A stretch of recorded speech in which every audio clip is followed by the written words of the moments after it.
Okay, I'm calling the meeting to order. Good evening, and welcome to the regular meeting of the Villa Park City Council. Hereby call the meeting to order. Steve, will you please call the roll? Councilwoman Fasenelli? Present. Councilman Pitts? Here. Councilman Rossini? Here. Mayor Pro Tem Colacott? Here. Mayor Nelson? Here.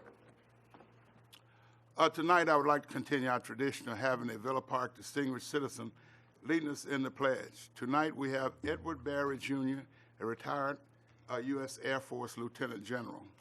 General Barry joined Rockwell International, now part of the Boeing Company, in 1994 following his retirement from the United States Air Force, where he held multiple and increasingly responsible weapons systems program officers and command positions, starting as the ICBM Deputy Missile Combat Crew Commander in 1961. In his military career, he was the Air Force's Deputy Program Director, Global Positioning Satellite during its initial development and test phase, Program Director for the Defense Support Program, responsible for a block of upgrades, including the successful launch and development of 3 satellites, Program Director for the Small ICBM, Program Director for Peacekeeper ICBM, where he fielded the final 40 missiles within cost and schedule to support Strategic Air Command's full operational capabilities. His command experience includes Commander Ballistic Missile Division, Norton Air Force Base in California, Vice Commander Wright-Patterson Air Force Base, Ohio, and Commander Space and Missile Systems Center, Los Angeles, where he retired as Lieutenant General. At Boeing Company, Lieutenant General Barry held the position of Vice President INS/GPS products, where he was responsible for successful development of digital quartz inertial measurement units and microelectromechanical gyros, Vice President ICBM Systems, Vice President Ground-Based Interceptor, Ground-Based Mid-Course Defense, and Vice President Plans and Programs, Missile Defense Systems. Lieutenant General Barry retired from Boeing Company in April 2004. Lieutenant General Barry is a graduate of the United States Military Academy with a BS in Military Engineering and an MBA from my favorite place in Systems Management from the University of Southern California. Today, I ask Lieutenant General Barry to lead us in the Pledge of Allegiance. You've already started. That's good. Standing up. I'm going to take 20 seconds here because I'm also a history buff. So, how many people know when the Pledge of Allegiance was actually written? I didn't know it either. I looked it up. 1892. Actually, it actually started. And it said, I read it, pledge allegiance to my flag and the republic for which it stands, one nation, indivisible, with liberty and justice for all. Very close to where we are today. In 1923, the flag of the United States was added, or America was added. So I pledge allegiance to the flag of the United States of America. And then in 1954, the expression under God was added. And that was added by President Eisenhower, and that was the time of the communists. They were very big in that time. We had the Cold War. And so it was thought that it would be much more appropriate to make sure that we, as a nation, recognize the power of God that has made the democracy that we've got. And I had the honor of serving for some 33 and a half years. It's a great honor to be able to do it. So the process is that you stand and face the flag, and if you take your, nobody has hats on. Women are allowed to have hats. No men have hats on. Place your hand over your heart, and then you would just follow in unison with me. I pledge allegiance To the flag of the United States of America and to the republic for which it stands, one nation, under God, indivisible, with liberty and justice for all. I thank the council for allowing me the privilege to pledge our nation. Thank you, sir. And thank you, sir.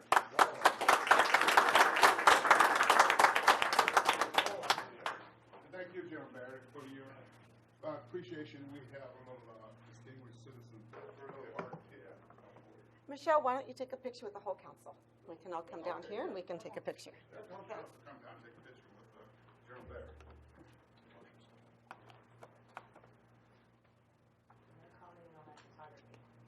Okay.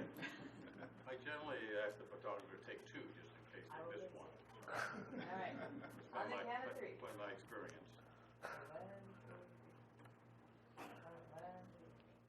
Great. All right. Carrying on, I lived all over this country, been in 49 of the 50 states, seen the world, and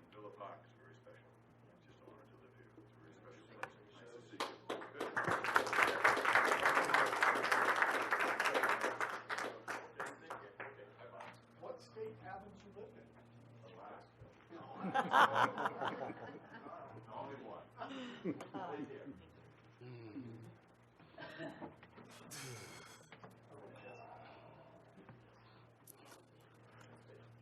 Well, thank you. At this time, I'd like to ask those in the audience to please silence your cell phones or turn them off if possible. The Villa Park City Council staff welcomes you to this meeting and we encourage your participation. If you wish to address the City Council, please complete and submit a speaker card to the City Clerk before the scheduled meeting time. Speaker cards can be found at the entrance to the City Council chambers. Speakers will be limited to a time period of 5 minutes. First thing up, we have some presentations, and one is a proclamation for Dan Weems. Is Dan here? Maybe you can put off till later. Well, put that off to later if he comes in. We have some presentation reports. The first one's about Villa Park Elementary rodent infestation update by Ron Liebs, the Assistant Superintendent for Facilities and Planning for the Orange County Unified School District.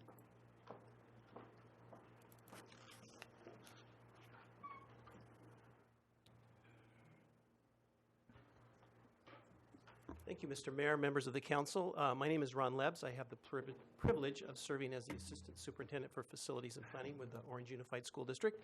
With me here tonight is our Maintenance and Operations Director, Scott Harvey, and we also have one of our board members, Mrs. Kathy Moffett, who's currently serving as clerk. She's with us here this evening. First of all, I want to thank you for the opportunity to come and talk to you this evening and hopefully clear up any questions or concerns you might have. And wanted to make sure that you were assured and that we were assuring you that the district is taking this issue very seriously and that we're working aggressively, usually using established protocols alongside of OC vector control, and we'll be working with the Department of Pesticides regulations to oversee and remediate the issue that we currently have with rodents at the elementary school. We are taking a campus-wide approach. So I think that's important to note, that we're not just dealing with it on a building-by-building basis, but we're looking at it on a campus-wide issue. At this juncture, we believe we are effectively dealing with the situation, and we don't believe that the demolition of the historic or the old building is going to create any additional problems related to the rodent issue. I don't think there's going to be an exodus of rodents into the neighborhood as a result of demolishing the building. This past week, they started the abatement portion of the demolition process, and they did not, or we have not observed any active rodent activity in that building at this time. The contractor has been made aware of the issue and there to inform us if they find any current live active infestation type of evidence, but at this point, we haven't found any. Just to give you a little bit of background on the situation, in early May, a work order was issued by the school for possible rodents in room 42. We set some traps, but nothing was caught immediately. In mid-May, a work order for a foul odor was turned in for rooms 44 and 52, and upon inspection, 4 deceased rats were found in 4 traps. So at that point, we began trapping rats. We also had a work order for bug bites in a couple of the rooms in the 50s wing, and for some rodent droppings that had appeared. So we addressed those issues. We treated the rooms appropriately with pesticides. And on May 31st, Vector Control came out and inspected the site, and we began working with them as well. They identified rat mites in several of the rooms. The students that were in the affected rooms were relocated to the multipurpose room, so they were removed from the situation while we could treat it through the end of school. So they were moved out of those rooms. Vector Control issued a report on June 1st, issuing to us a mitigation or protocol to follow to address the issue properly. So the affected classrooms were cleaned and disinfected.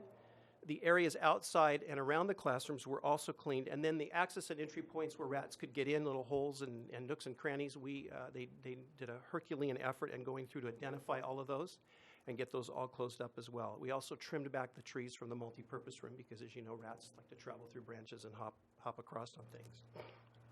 So that brings us kind of up to mid-June. The demolition of the building will begin in earnest this week and will continue through about the midpoint in July, depending on how fast things go. The affected classrooms have been emptied or are being emptied, and all of the items in the classrooms are being disinfected. Vector Control has been trapping and is testing rats for any infectious diseases, and that needs to take place with a live animal, so they're having to do that following a very strict process as well. The skirting around the base of the buildings, because these particular buildings are relocatable in nature and they're raised off the ground, so we've removed the skirting so that staff can get in there and clean out that crawl space, and they've been doing that, and they've identified some active rats' nests, and they've got those areas cleaned out. They've also found some activity in some of the chases inside the building, so we've cleaned that out as well. Removing that crawl space skirting allowed us to get real full access to that area.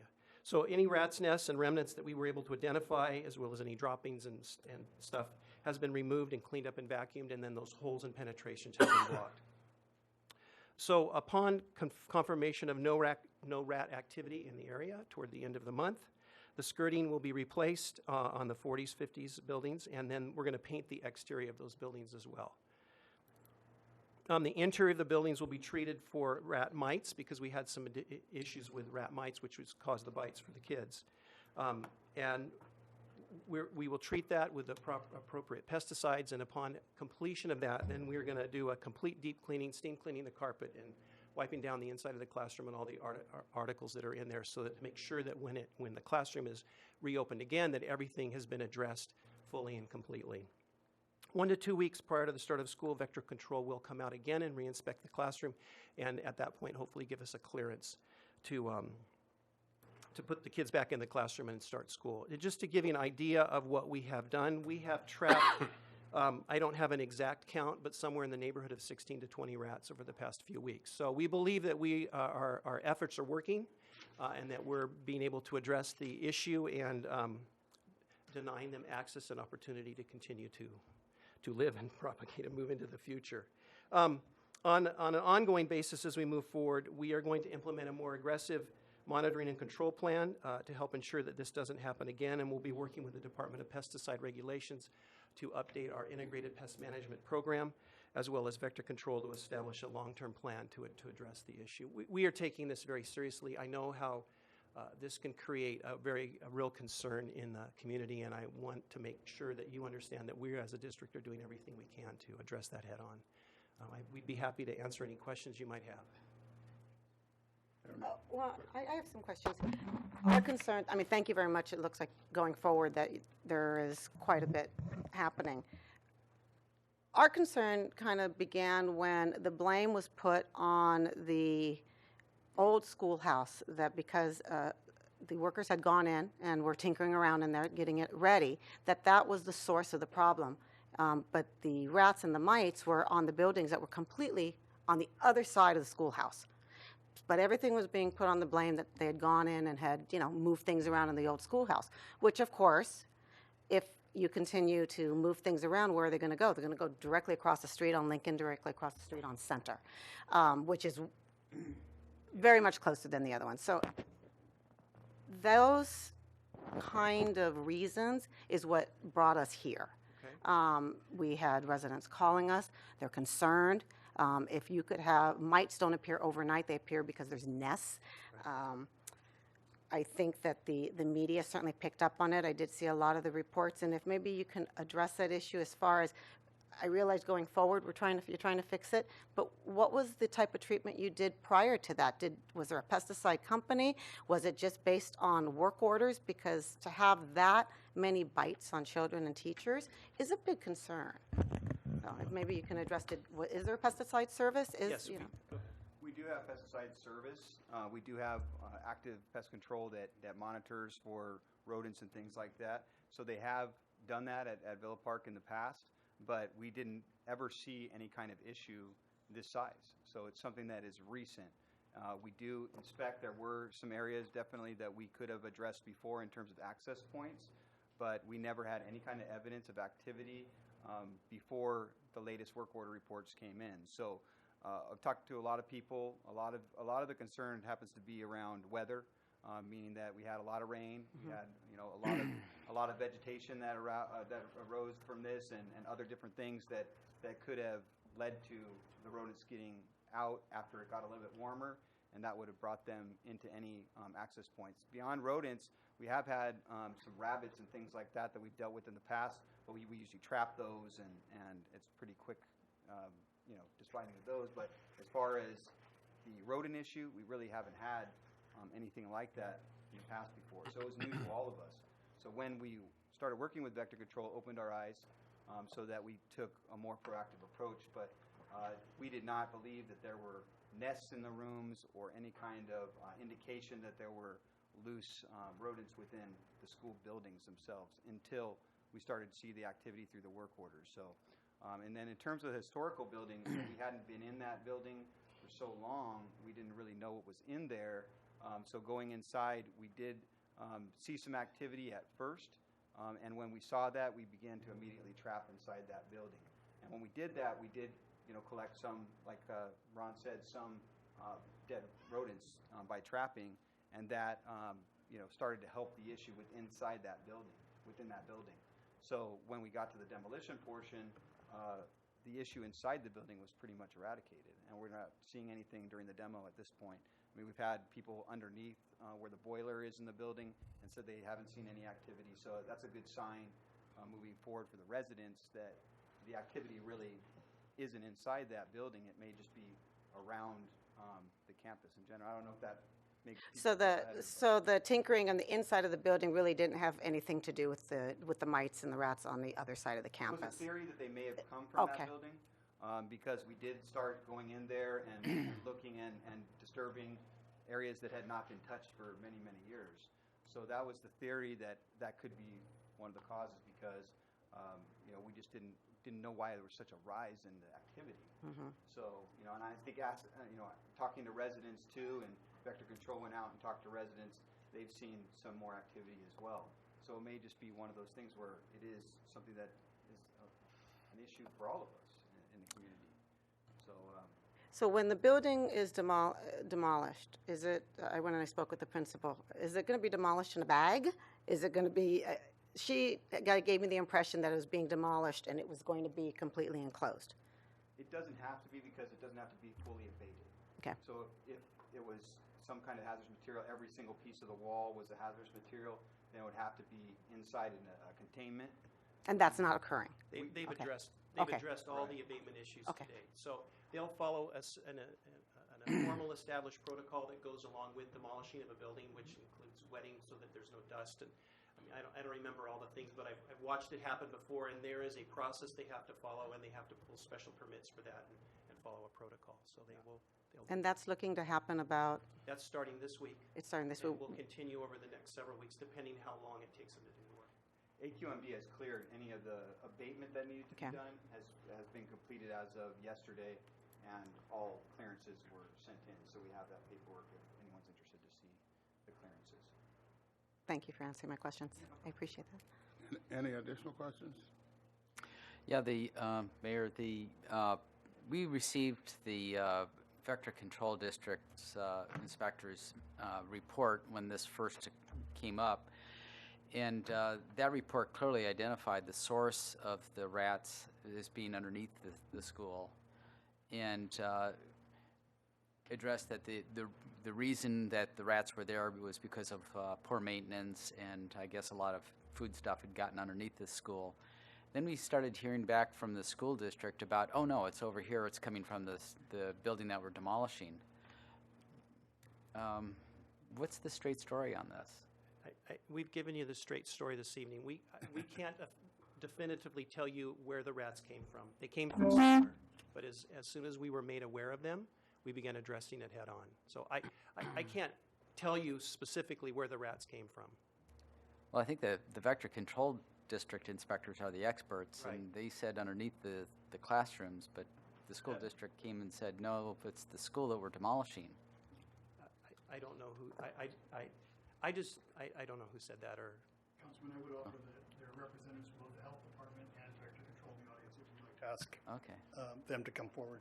I think they're prepared to speak. is there any other questions for this?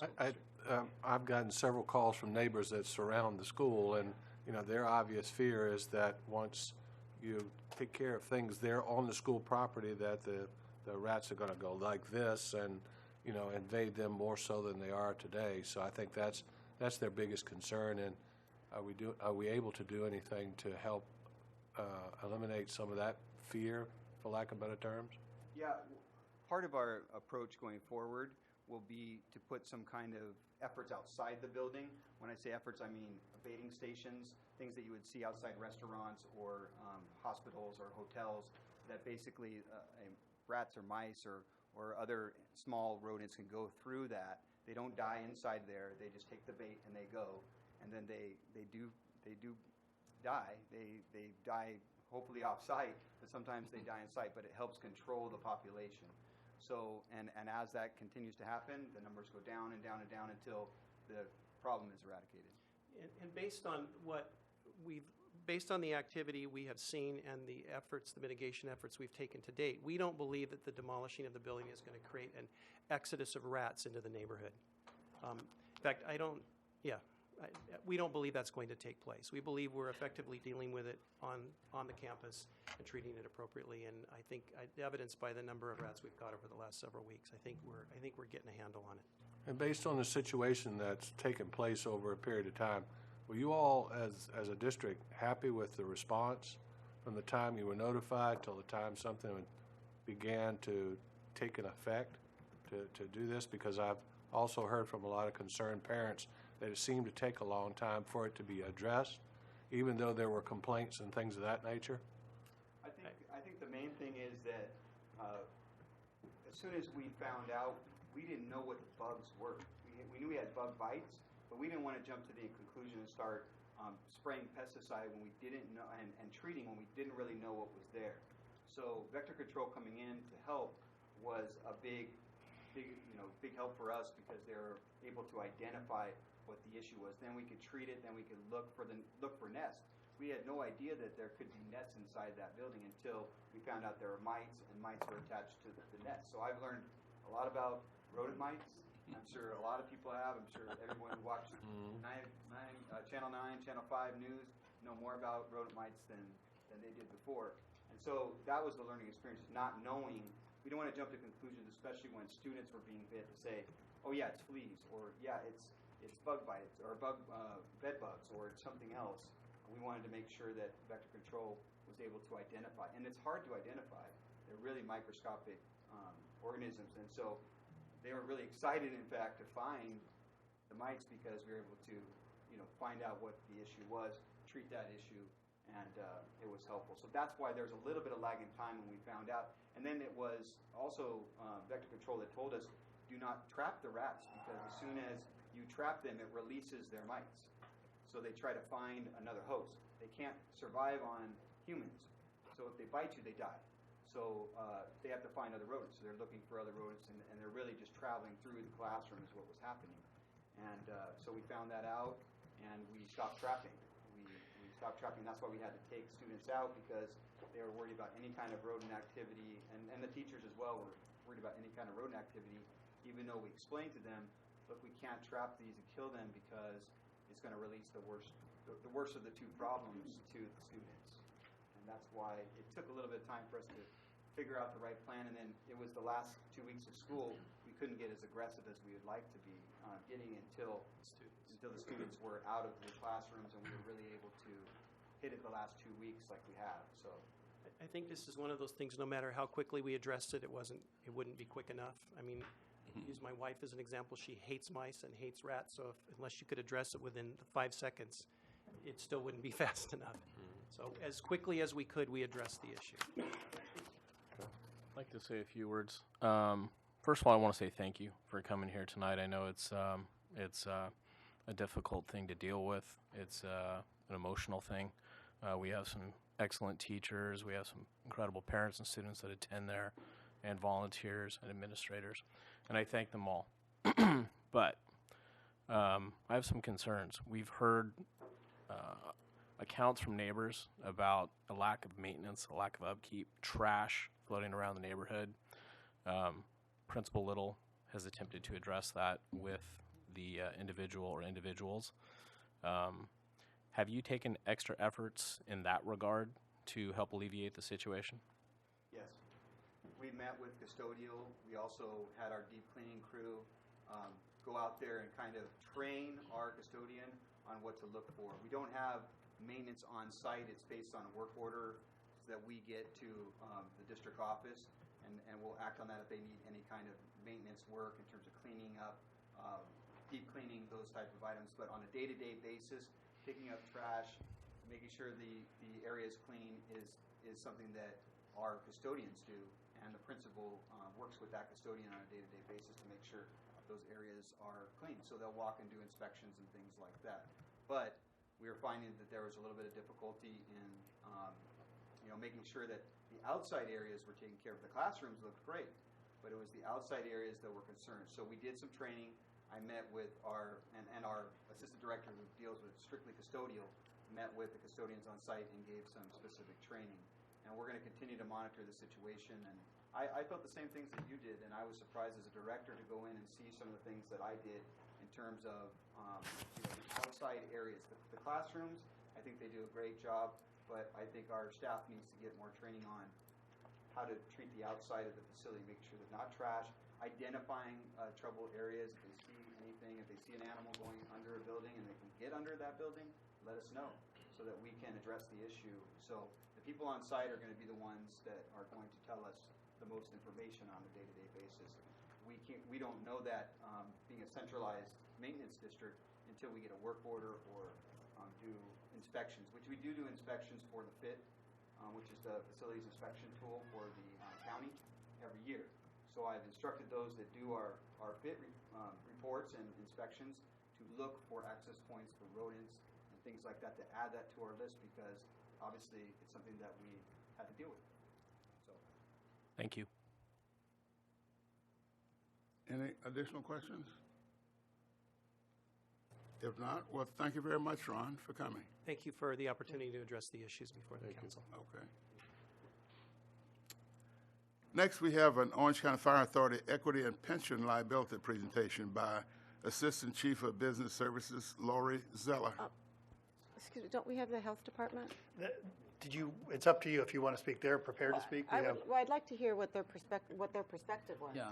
on it, as well as Dr. Okay, well, I didn't know they were prepared to speak. I thought they were here for questions, but Yeah. if they want to come up, make a presentation, go right ahead.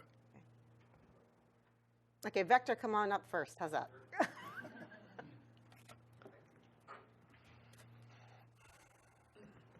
Good evening. My name is Robert Cummings. I'm with Orange County Mosquito and Vector Control. I think most of the issues have been addressed at the school district is now moving forward and so on. The key point on this is you have to take a proactive approach on this sort of thing. And you have to have a trained eye. Now, they had maintenance crews there and so on. They're working on the sort of reactive work order type of approach. But if you look at the building, you have the trained eye like we do, you could see the rub marks where rats had been going in and out for some time, put it that way, perhaps years, and places underneath where there were just holes and where animals can harbor. So the thing developed over time, and it's just having that sort of awareness of what the problems, what future problems can do, or the situation where they will lead to. As a general rule of thumb, when you deal with rats, if you see one during the day, you know there's many, many out there that you don't see, and they're out there at night and so on. So it's taken this proactive approach and awareness, and we recommend, as we've been discussing with the school district, to get trained on this, either bring in regular maintenance crews on this, and of course pest control, and take this proactive approach on it so this doesn't happen again. Look at it district-wide and the other schools within the district too. So, but we are moving forward. They're taking the right steps. We're going to be there every week as they go through, and we're in consultation. We've selected the beginning of August as sort of the do a walk-through and a checklist type of approach, and try to make sure that the school will be ready by mid-August to take in the students and staff again. We also have here Department of Pesticide Regulations staff member, and she'll be working on this issue too, and she can speak here. Ashley Freeman. Hi, how are you? Thank you for having me. My name is Ashley Freeman. I am with the Department of Pesticide Regulation. That's a branch of Cali, PA. My goal for the school, I've heard a lot of things that Scott was talking about, a lot of things that Bob's talking about. My perspective is going to be working with the school district to implement a long-term control strategy, which, hopefully what we're going to do is we're going to reduce the amount of pesticides being used at the school, but also gain control over both the rodents and rat mite issues. So my focus is going to be, and I'm going to talk to Scott about this tomorrow, I'm going to meet with the school tomorrow, but training their employees. Coming up with a long-term integrated pest management plan that includes physical modifications, structural controls, some pesticide use, of course, some public outreach and communication and how to, get information out to people effectively about what's going on. I'm also going to be working with them on in-house monitoring plans and how to recognize problems before they start. So I plan to kind of work with the district probably about 6 months or so. We'll do it in conjunction with Orange County Vector. So I will be at the reinspection on August 1st. Thank you. Yeah. Any questions of these two? No, I just have one follow-up question to the district, and that is, based on what we found at Villa Park Elementary, have we expanded the process to the other schools and done an assessment and that kind of stuff? Definitely. I think that, working with the Department of Pesticide Regulation will help us do that further. But yes, we put the word out that we need to start looking at access points. That was the biggest thing, is access points for rodents. But we do have, a pretty proactive approach when it comes to external spraying of buildings. We've done that for the last year. We didn't have that before, so we added in external spraying on a proactive basis every month for roaches and ants and things like that. So we haven't seen the issues that we've had in the past with those type of pests. So I think that's a positive in this thing, is that we have seen proactive approach work, and now for rodents and other issues, now we're taking that a step further to say, okay, now we have to do an aggressive monitoring approach for not just roaches and ants, the normal things that you'd see, insects and classroom spiders, but this is, for something bigger that obviously became a health concern that we just weren't ready for or aware of, and now we will be aware of that, we will be trained, and, Ashley and I are going to work together to make sure that we have a training plan for not only our staff or maintenance staff, but custodians as well. Okay. Thank you. Anything else? Just to follow up on what Councilman Pitt said, yeah, if you could look at the other campuses as well. I've spent a lot of time at both the Little League fields as well and the baseball fields here at the high school. In fact, I was in charge of maintaining the baseball fields for an entire year, and saw a lot of rat activity, particularly at the high school. And I know there are other varmints around the Little League fields, so if you could put some effort into trying to eradicate them as well. Thank you. Mr. Mayor, thank you. Public comment. Public comment? Any public? Yeah, I think there's maybe one or two individuals might want to speak about something. Who wants to speak in public? Public comment. Oh, we don't have public comment. The other day at Silverville, I didn't know if you wanted to hear. Oh, you want public comments on the report? Yes. Oh, sure. If you want to make a comment on the report, go right ahead. Real quick. The gentleman from Vector talked about if you see one, there are a lot. I saw a rat entering the fencing on the west side of Sarah Villa's office. At the front of the building, there's a brick and fenced area to the west side. And I did see a rat just the other day going under there. So I just wanted to make you aware. Okay. All right. Thank you. Anything else? Any additional questions? If not, thank you again. If we could have the health department speak, because Is we they did want- have, Oh, they're here okay. also. Good evening. My name is Christine Lane. I'm the Assistant Director of Environmental Health. And we were first asked to respond to the school on May 30th because of rodent activity in the kitchen. So we have responded, follow-up inspections. The area has been cleaned and sanitized. Areas of possible entry to the kitchen have been addressed, and that's the maintenance that we're continuing with our follow-up inspections, having an inspector also joined Vector Control on August 1st. And we want to make sure that the school is ready to go, or the kitchen's ready to go before school resumes. Your role as the health department has to do with the kitchen, am I just right? the Is it kitchen, just the that's kitchen? correct. Okay, so that's it. If you see a rat in there, then you guys come out and take a look and see if there's anything. Yes, but we often work with our, other agencies if we need to refer, because our jurisdiction is limited to the kitchen. So if we see activity, we would work with Vector Control, and of course, our reports go to the school district. We meet with the principal on site, so they're aware of what the report is or activity that we've identified. And does your role continue on to the children and to the teachers who were bitten to see what bit them? Or do you just is your role just confined to the kitchen? Our role is confined to the kitchen. All right, so I have That's an our idea. Okay, jurisdiction. all right. And there's no food cooked in there anyway. It's all pre-packed. prepared. It's all Okay. pre-packed. Okay. I have one question. Correct me if I'm wrong. The last evidence of infestation that your colleagues found was on the 13th of June. Is that correct? Yes, so we went back out, I believe Vector Control was on site maybe the day before and had identified rodent activity again in the kitchen. And again, it was an access issue, and so the area was, at that time, had been properly covered with a mesh, metal mesh, to prevent any more entry. Okay. Thank you. You're welcome. Thank you. Thank you. Any additional questions? Any additional speakers on this issue? If not, then we will go to Lori then. Thank you, Mayor Nelson, members of the council. I'm Lori Zeller, Assistant Chief with the Orange County Fire Authority, and I'm happy to provide you some updated information on our pension liability and our member equity discussions. Go ahead to the next slide. It's been a couple years. I was here, I believe about 2 years ago. We talked about both of these topics, so it's an appropriate time for an update. I'm going to try and touch on several areas in connection with these topics. What is our pension liability and what are we doing about it?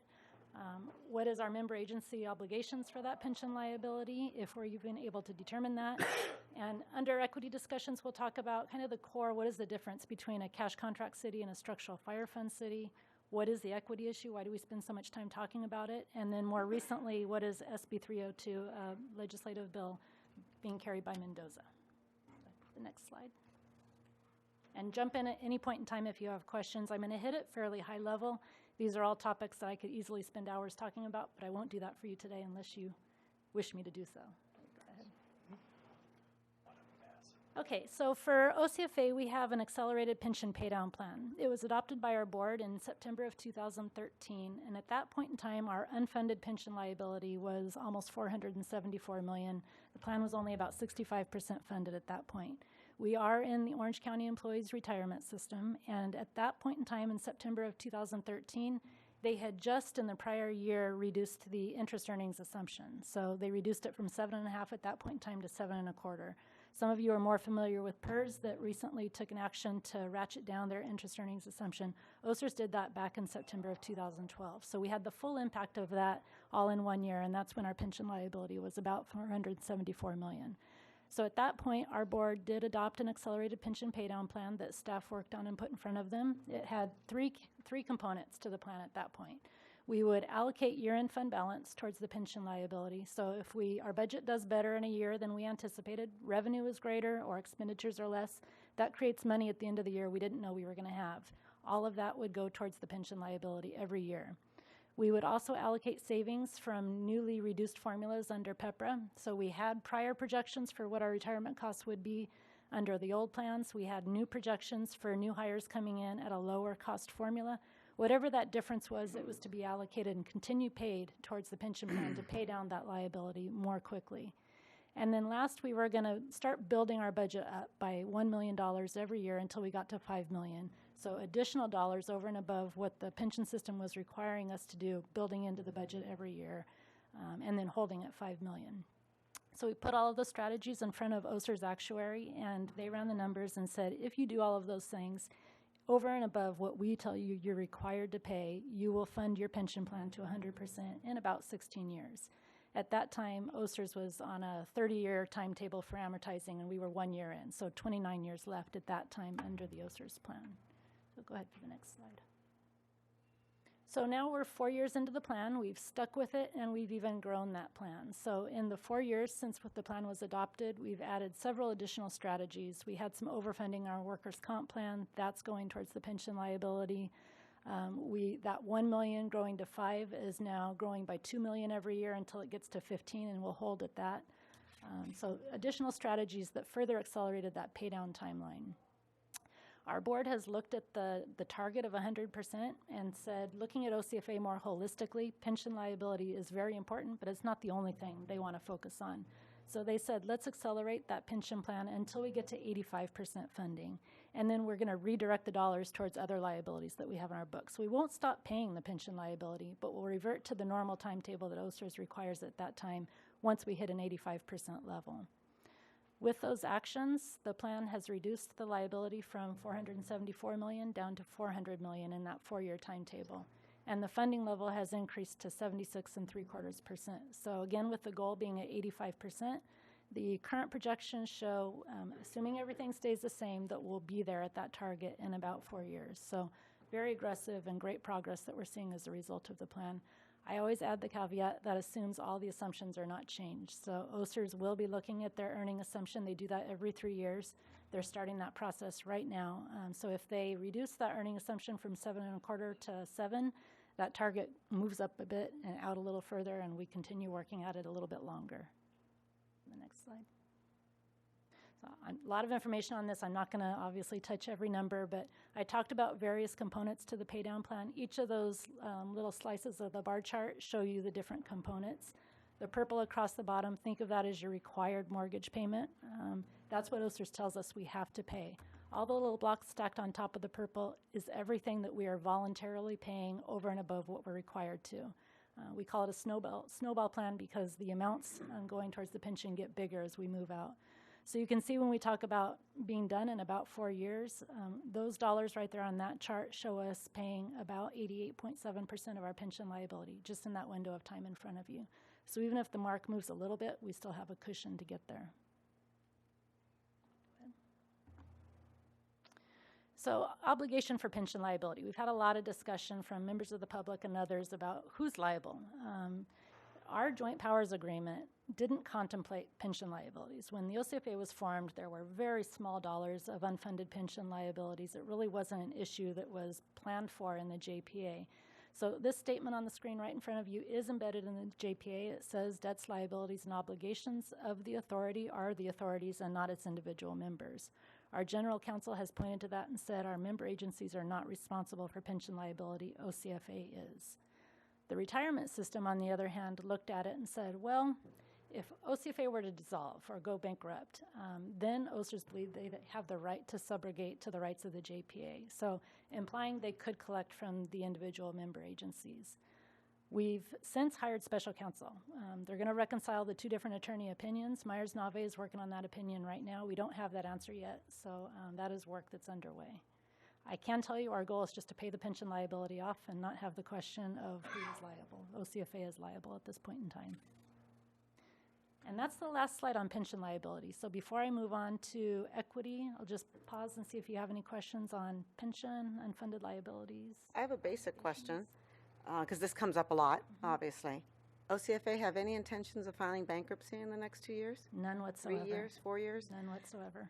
Okay. We are financially strong right now and working hard to keep it that way. Because this issue is a what-if issue. So what, is there anything out there, to the best of your knowledge, that would deplete your assets at this point? No, we are in solid. Having this accelerated pension paydown plan is just an additional layer to protect against unknown issues coming at us financially. You saw how many dollars we have going as accelerated payments toward pension. If we had a huge unknown factor that we hadn't planned for that hit our finances, we just stop paying the accelerated dollars, and all of that becomes resources available to address whatever the issue is, whether it's a significant loss of revenue, a significant increase in expenses that we didn't know were coming. We've got cushions over and above that pension plan, but that alone is an additional huge cushion. We don't see a situation that would cause this. Did any programs or anything suffer as a result of the increased funding? Did you move monies from one program to another to allow for this increase? To allow for this? Yes. We didn't, because we stair-stepped it in. That's why it's called the snowball plan. We actually started it right as we were emerging from the recession, so we had scaled way back. We had many, many frozen positions, and we built this into our financial forecast before we did anything else. So it was a priority. It might have slowed down the pace that we put expenditures back, but it didn't stop that. And we are at a pretty good position now where we are restoring positions slow. We don't want to get ahead of ourselves. This is a priority. We want to get this done, but it hasn't taken away from other needs. Service needs have never been impacted. Question. City of Irvine has made news recently. I'm sure you're well aware of that. Can you touch on that a little bit and how that might affect other member cities? Sure. So how about if you don't mind, I'll go through these next slides on the equity topic, and then I'll close on, you went straight to the best question of the day. Any more questions on the? Yeah, I have a question, Okay, Mayor. go ahead. Forgive me, I'm direct. Before we move ahead. The assumption of interest rate is now 7.25%, and that is, for us laymen, that's like huge interest for anything we've seen in the past decade. Is that realistic? Are they actually achieving that much interest in their investments? So the earning assumption is a long-term assumption with the expectation that they're going to have highs and lows and ideally zigzag around that assumption.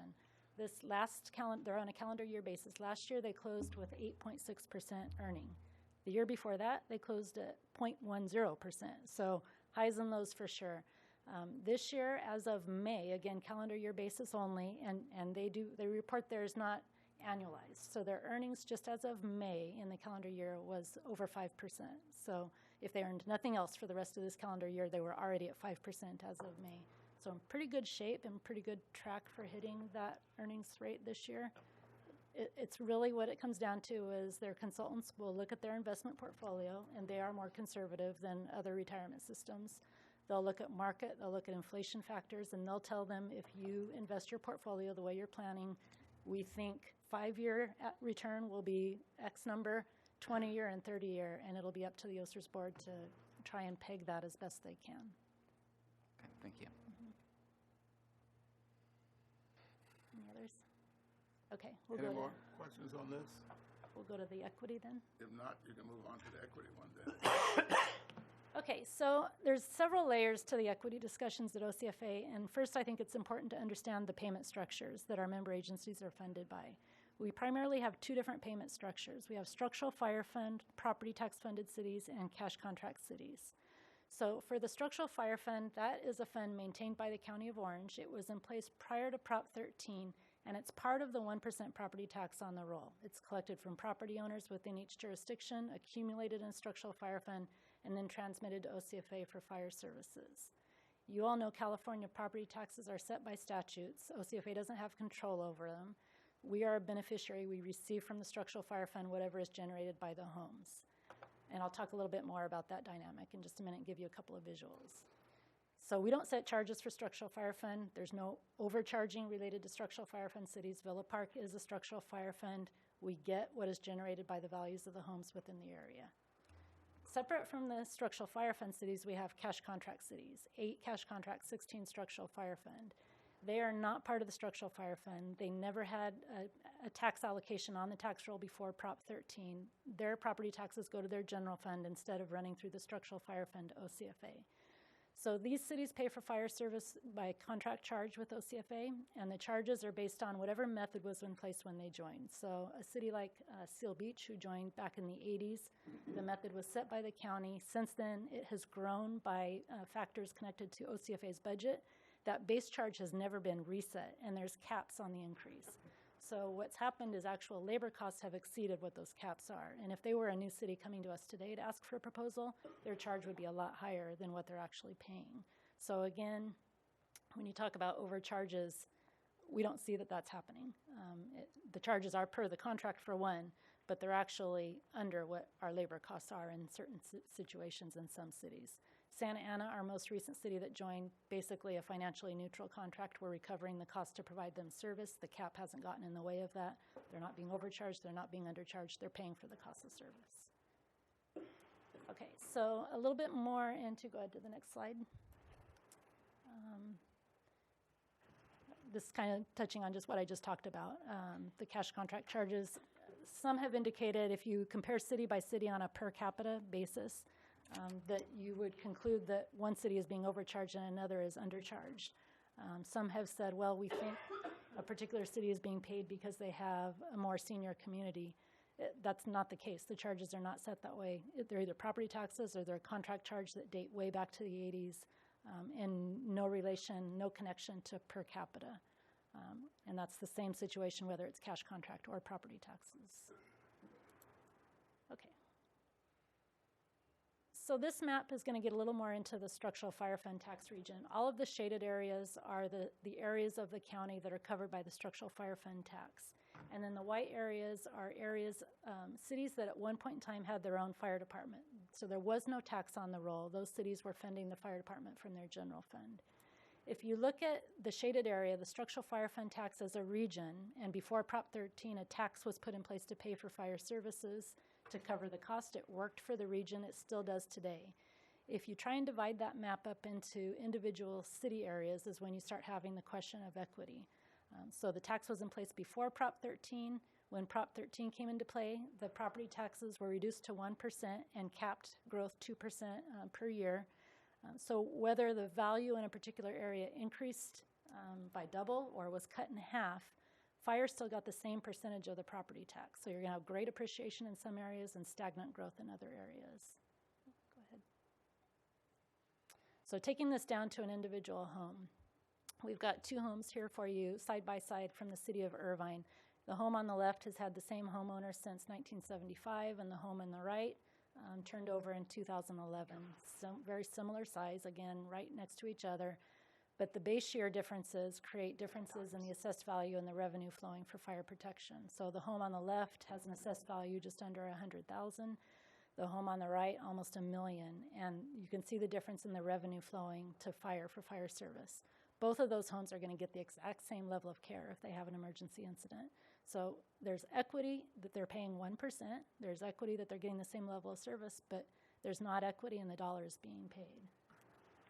Go ahead. So that is really the core of the equity issue. It's that difference in dollars. All citizens are getting the same service and paying their 1%, but the revenue is very different, especially when you roll it up city by city. We talk about it in the context of city by city, in particular with the city of Irvine, of merit to their concern. When you look at the revenue OCFA gets, they are a third of all of our property tax revenue.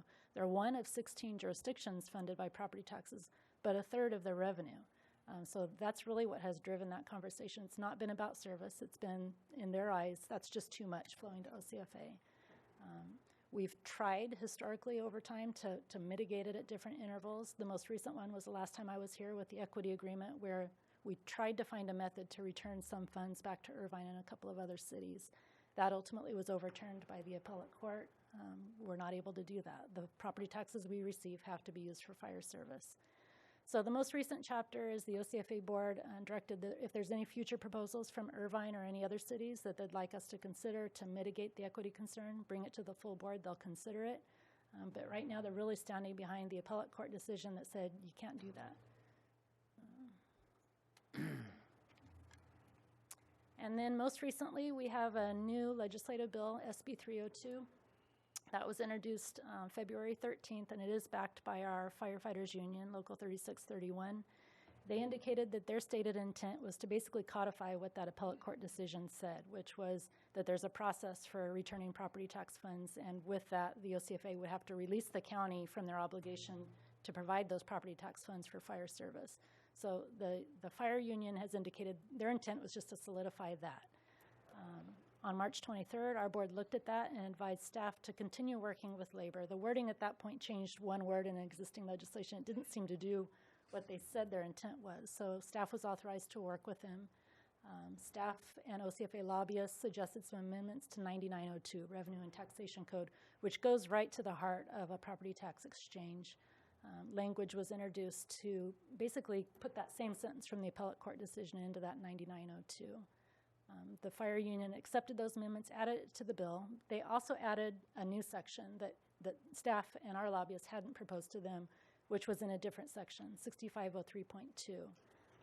And that part in front of our board, most recently just last week, they looked at it and said, probably okay with the 9902 language, but I'm not sure. 6503.2 language we're not comfortable with, and we would like you to seek amendments to have that stricken and then come back, and they'll talk about it some more. So right now, their position is opposed unless amended on that bill, and that'll come back to the OCFA board in July. And I think that concludes presentation. Happy to answer any questions. Did I address the question on Irvine? I think so. Okay. Thank you. Any questions? I had just one, structural fire sale like ourselves. Are we free to take our money and go other places? You would be subject to that same deliberation that Irvine has gone through. So we can't just give you the property tax. There's a withdrawal date in the JPA that says members can withdraw from OCFA by giving us notice June 30 of 18 and leaving June 30 of 2020. That just means you're withdrawing, you're stepping down from a seat on our board, you don't wish to be part of the joint powers agreement anymore. It doesn't mean you automatically receive the property tax revenue. That's a separate negotiation process with the county, and that's the heart of this debate of OCFA would desire, and per the appellate court decision, think that we would have a seat at the table in that discussion. But that's the process that would have to. So you're saying we can't take our money and leave? You can if all the right triggers are met and all the right negotiations happen. Okay. Any other questions? No. All right. All right, thank you. Thank you very much. Thank you, Chief. Very informative presentation. Next, we have the Orange County Sheriff's Department.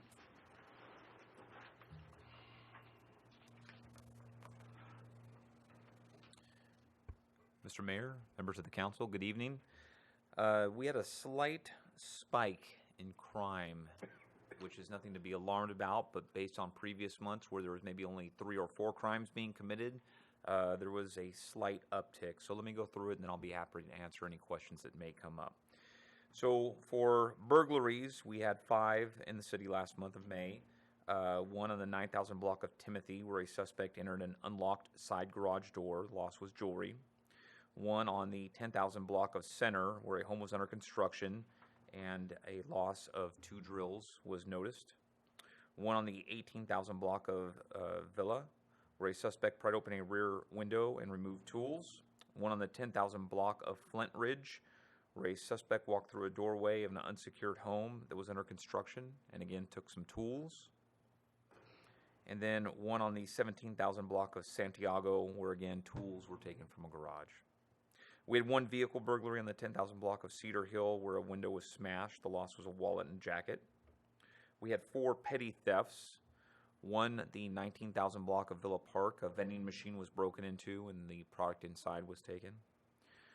On the 18,000 block of Jocatall, victim left vehicle locked overnight, reported, and there was a loss of numerous items. We don't have the method of entry for that. 18,000 block of Taft at Villa Park High School, a student took a phone from the nurse's office. 18,000 block of Taft, a musical instrument was taken from a cabinet at Villa Park High School.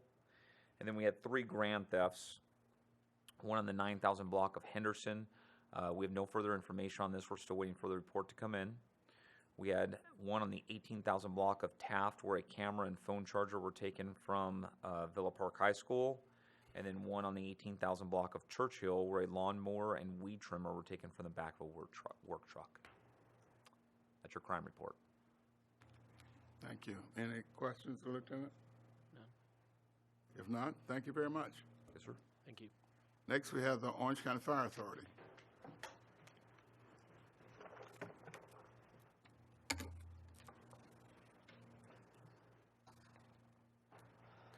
Good evening, Mayor, City Council, City staff, and residents of Villa Park. Last month, there were 40 calls for service. I'd like to highlight one significant incident that occurred on June 16th. The The OCFA responded to a structure fire at the 9500 block of Center Drive.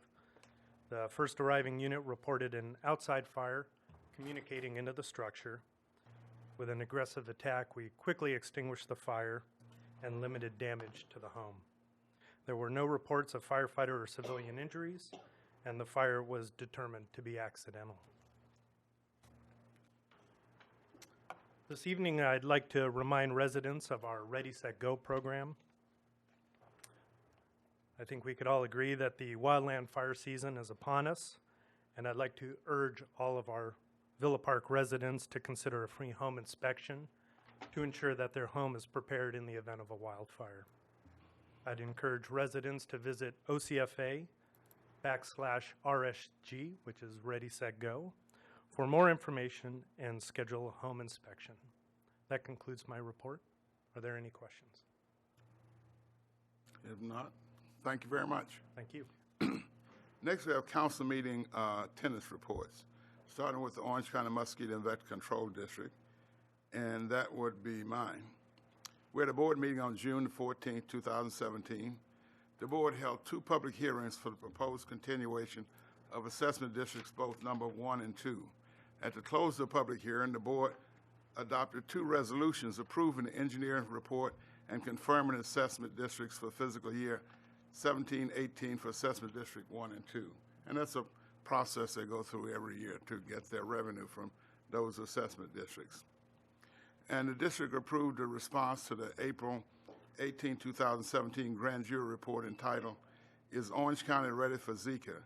It takes a village to handle mosquito-borne viruses." And the board approved district-owned mobile computing devices offered to all trustees, along with the policy on banning electronic communications during board meetings. And also at the recommendation of the Budget and Finance Committee, the board approved adding Cal Trust and investment option to the board's investment policy. And that concludes my report for the Vet Control District. Next, we have Orange County Sanitation District. Thank you, Mayor. I attended 2 meetings of the Orange County Sanitation District. On May 24th, there was a meeting of the Board of Directors in Fountain Valley, and Greg Seaborn he's a representative from the city of Fullerton. He was reelected as the board chairman, and Dave Shawver, the representative from Stanton, was reelected as the board vice chairman. And the agenda for the Orange County Sanitation District continues to focus on maintenance and preventive maintenance of the district's infrastructure. I also attended the June 7th meeting of the Operations Committee, again in Fountain Valley, and the focus of this agenda continues to be on maintenance and preventive maintenance of both the collection system and the treatment facilities, but also efficiency improvement to contain costs. So that concludes my meeting report. Thank you. Orange County Fire Authority, no report since there was no meeting. Orange County Library Advisory Board. Do we have someone for that? That's not a no meeting. Budget and Finance Committee, no meeting. Community Development and Public Safety. Yes, I chaired the Community Development and Public Safety Committee meeting. Let's see, I think it was on June 5th.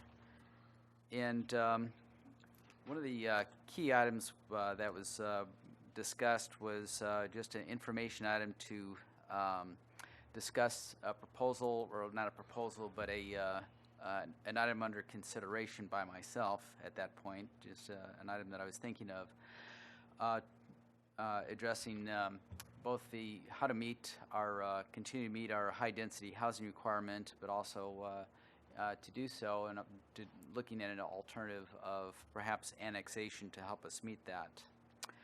Now, just to summarize a bit of what my presentation was at that meeting, again, the state has given us, the city, a mandate to provide high-density housing.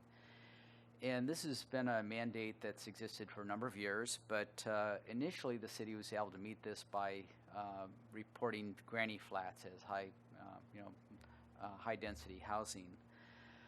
However, several years ago, the state disallowed that as an option for us to meet our high-density housing requirement, and in turn, instead mandated that the city zone 1 acre for high-density housing.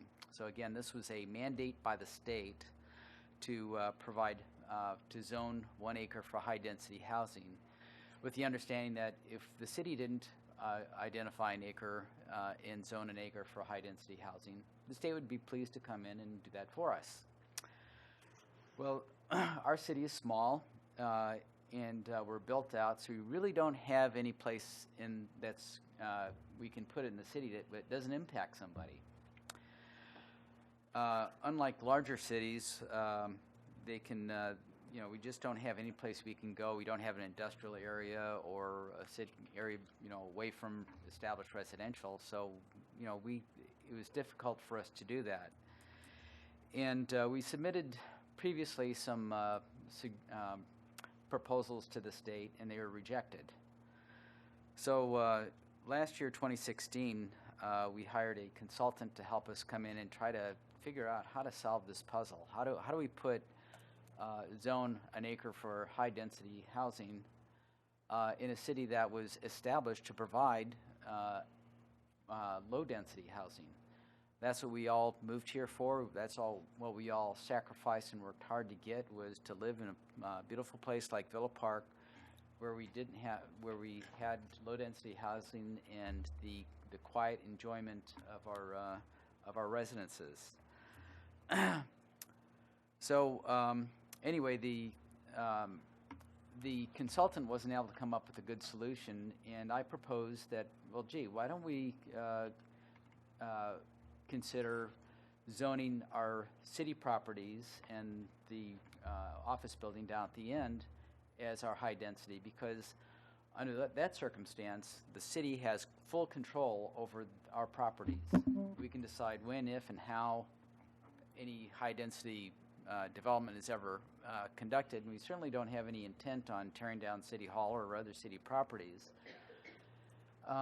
But what we proposed was, okay, we'll zone this for high-density, mixed use, the idea of being commercial property or commercial on the bottom, perhaps residential on the top. There are some potential advantages, being that, well, it's closer to shopping for somebody living there, and it's also closer to the public transit. So this suggestion was unanimously approved by this council, I believe at our December meeting, and submitted to the state housing department, and they approved it. They approved it, I think, on April 4th. Now, although this solved the problem, it's not a good solution for Villa Park. It might be a good solution for other cities, but this is not a city that was built to provide for high-density housing. But again, the city does control our property, and we control how, in the manner of development mandated. For example, let's say if we were mandated by the state to develop this property in some fashion for high density, since we own the property, we could say, okay, we want to provide senior high density housing, or something that might be more palatable to the city. But at this point in time, the state is not mandating development, just zoning. This solution, although supported by the entire council, doesn't come with problems. Bishop Circle is a beautiful street. It's one of the prettiest streets in Villa Park. It epitomizes what Villa Park's all about. It's low-density housing, beautiful residences, really nice people. And but the residents have expressed concern that their properties are now tainted because we have, their properties are separated by the 6-inch width of a block wall from property that's zoned for mixed-use, high-density commercial. And we've received some complaints about that, or some concerns about that, and also we've received complaints from the tenants at the office building, that they've been there for a number of years, and are we going to have to relocate? Certainly we have no intent of developing unless we absolutely have to. But, you know, plus if you put high density here, you'd have a minimum of 20 units, which is, you know, and that's just a minimum. And you figure 1.5 vehicles per resident, you're talking about, man, you'd have to put, you know, accommodate 30 vehicles or for those residences. How would that impact not only the residents behind us, but our neighbors in the commercial area? So it's not an ideal solution. I mean, I suggested it, the whole council supported it, but it's not ideal. So we need to look. I started looking at you know, where else could we put high density if we couldn't put it in our existing city limits. The only piece of property that I found adjacent to our city was over in the gravel pit. This was not a secret, unlike you know, the banner or the what was stated in the paper. There was no secret. I mean, this is how we develop ideas to put forth to the city. We have to come up with ideas and try to flesh them out, which is what I was doing with the aid of our city attorney, our city manager, our planner. You know, what would this really mean? And the normal course of business is, you know, for us councilmen to generate ideas. How do we, you know, if we foresee problems or we foresee issues, what are some good solutions? What is in the best interest of the city?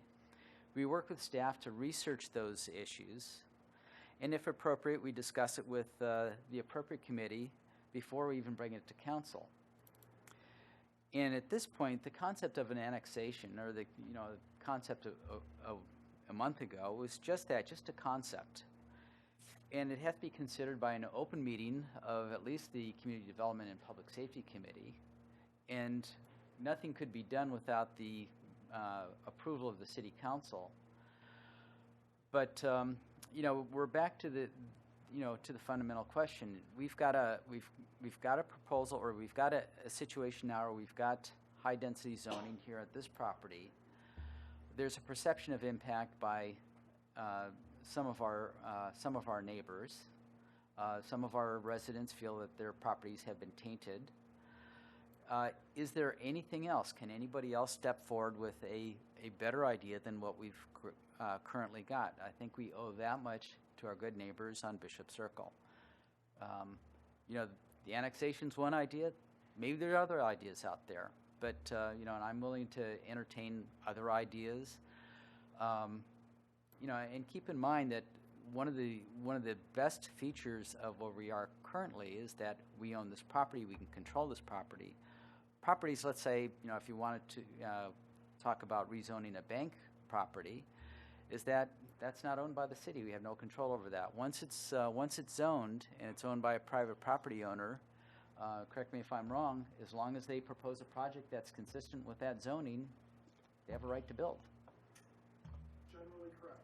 Okay, so, you know, this has got the feature that we can control it, but is there a better one? So anyway, that was discussed at the meeting. We also discussed sober living homes, and we developed several ideas on you know, what we might address there. Steve, did you have a report on from the recommendations of of what was discussed at the Community Development Committee on the sober living homes? There were a number of items discussed, and they were basically follow-up items at this point with no specific recommendations to council, but one of those was respect to following legislation, supporting legislation in Sacramento. I believe Sharon Quirk Silva has a piece of legislation that was recommended. The other ideas had to do with what some of the other cities were doing. So we are in the process of researching what some other cities are doing. Orange, Lake Forest being some of them. I think we've shared some of that information. And I believe the CDC asked that we come back at the next meeting and talk about those ideas in more depth. Okay. And also, just as an update on that, just this past week, and I think I had mentioned this, some cities, particularly Dana Point, were taking a proactive effort to make sure that these facilities weren't nuisances. And if they are nuisances, then their state license can be revoked because it's a nuisance. And Dana Point just this past week won a court case against a facility down there and got it deemed a nuisance. So that approach is now being put into place by some cities. I think a couple of other items that were brought up during the discussion is looking into where we have contractors providing regular services to I think the other issue was, again, we want to reinforce the business licenses at all activities in the city, not just focused on any specific right. sober living, but treating all businesses the same. So that isn't, I didn't bring that up because that isn't germane just specifically to sober living. But that's where we find anybody that's doing business in the city, they need to have a business license. And so that was reinforced as well, but it wasn't specific to sober livings. That was sort of a generic, we are pursuing that as aggressively as we can find out anybody. And as to that point, to clarify, it's as to those contractors providing services to such facilities, because in a lot of these categories under state law, you can't require the actual facility to have a business license. Not the homeowner, so that we're 100% Right. clear. Yeah. Thank you. Yeah. But also, for the city to continue to monitor compliance with licensing laws and state legal requirements, look into requiring compliance with Megan's Law, and also working with the League of Cities and ACCOC to see if there are any other controls that we can do to ensure that we can coexist. And I think that was discussing with the other cities. That was sort of my comment there was, what are other cities doing successfully or unsuccessfully, or where are they being challenged in court, which is happening too as a regular course of action. So we'll be reporting back the next CDC meeting, which I want to guess the date, but I'm not going to be good at it. So the first Monday in August, is that about right? It seems like there was a conflict. I don't have that they were on top of my head. talking about some dates, but it'll be posted on our website. And just since we're sharing information, you all probably read this in the paper. City of Costa Mesa is actually attempting to host one of the state inspectors that make sure that the licensed facilities under state law are actually being run according to their state license. And there's some funding issues attached to that before it happens. That was in the register a couple of days ago. So cities are attempting to make certain efforts in this regard. And one of the things I would report is, which was raised Costa Mesa.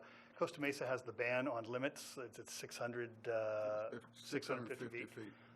Well, they had an appeal come up, and basically the council just overruled the ban on that specific facility. So they gave themselves the authority to do that. So in essence, that isn't going to hold down on that specific permit, if you will. So each of the cities that has implemented that, that's one of the things we're finding out what escape clauses or protections they might have from litigation. Okay. Anything else, Bob? And that's it. I have a couple comments on that meeting.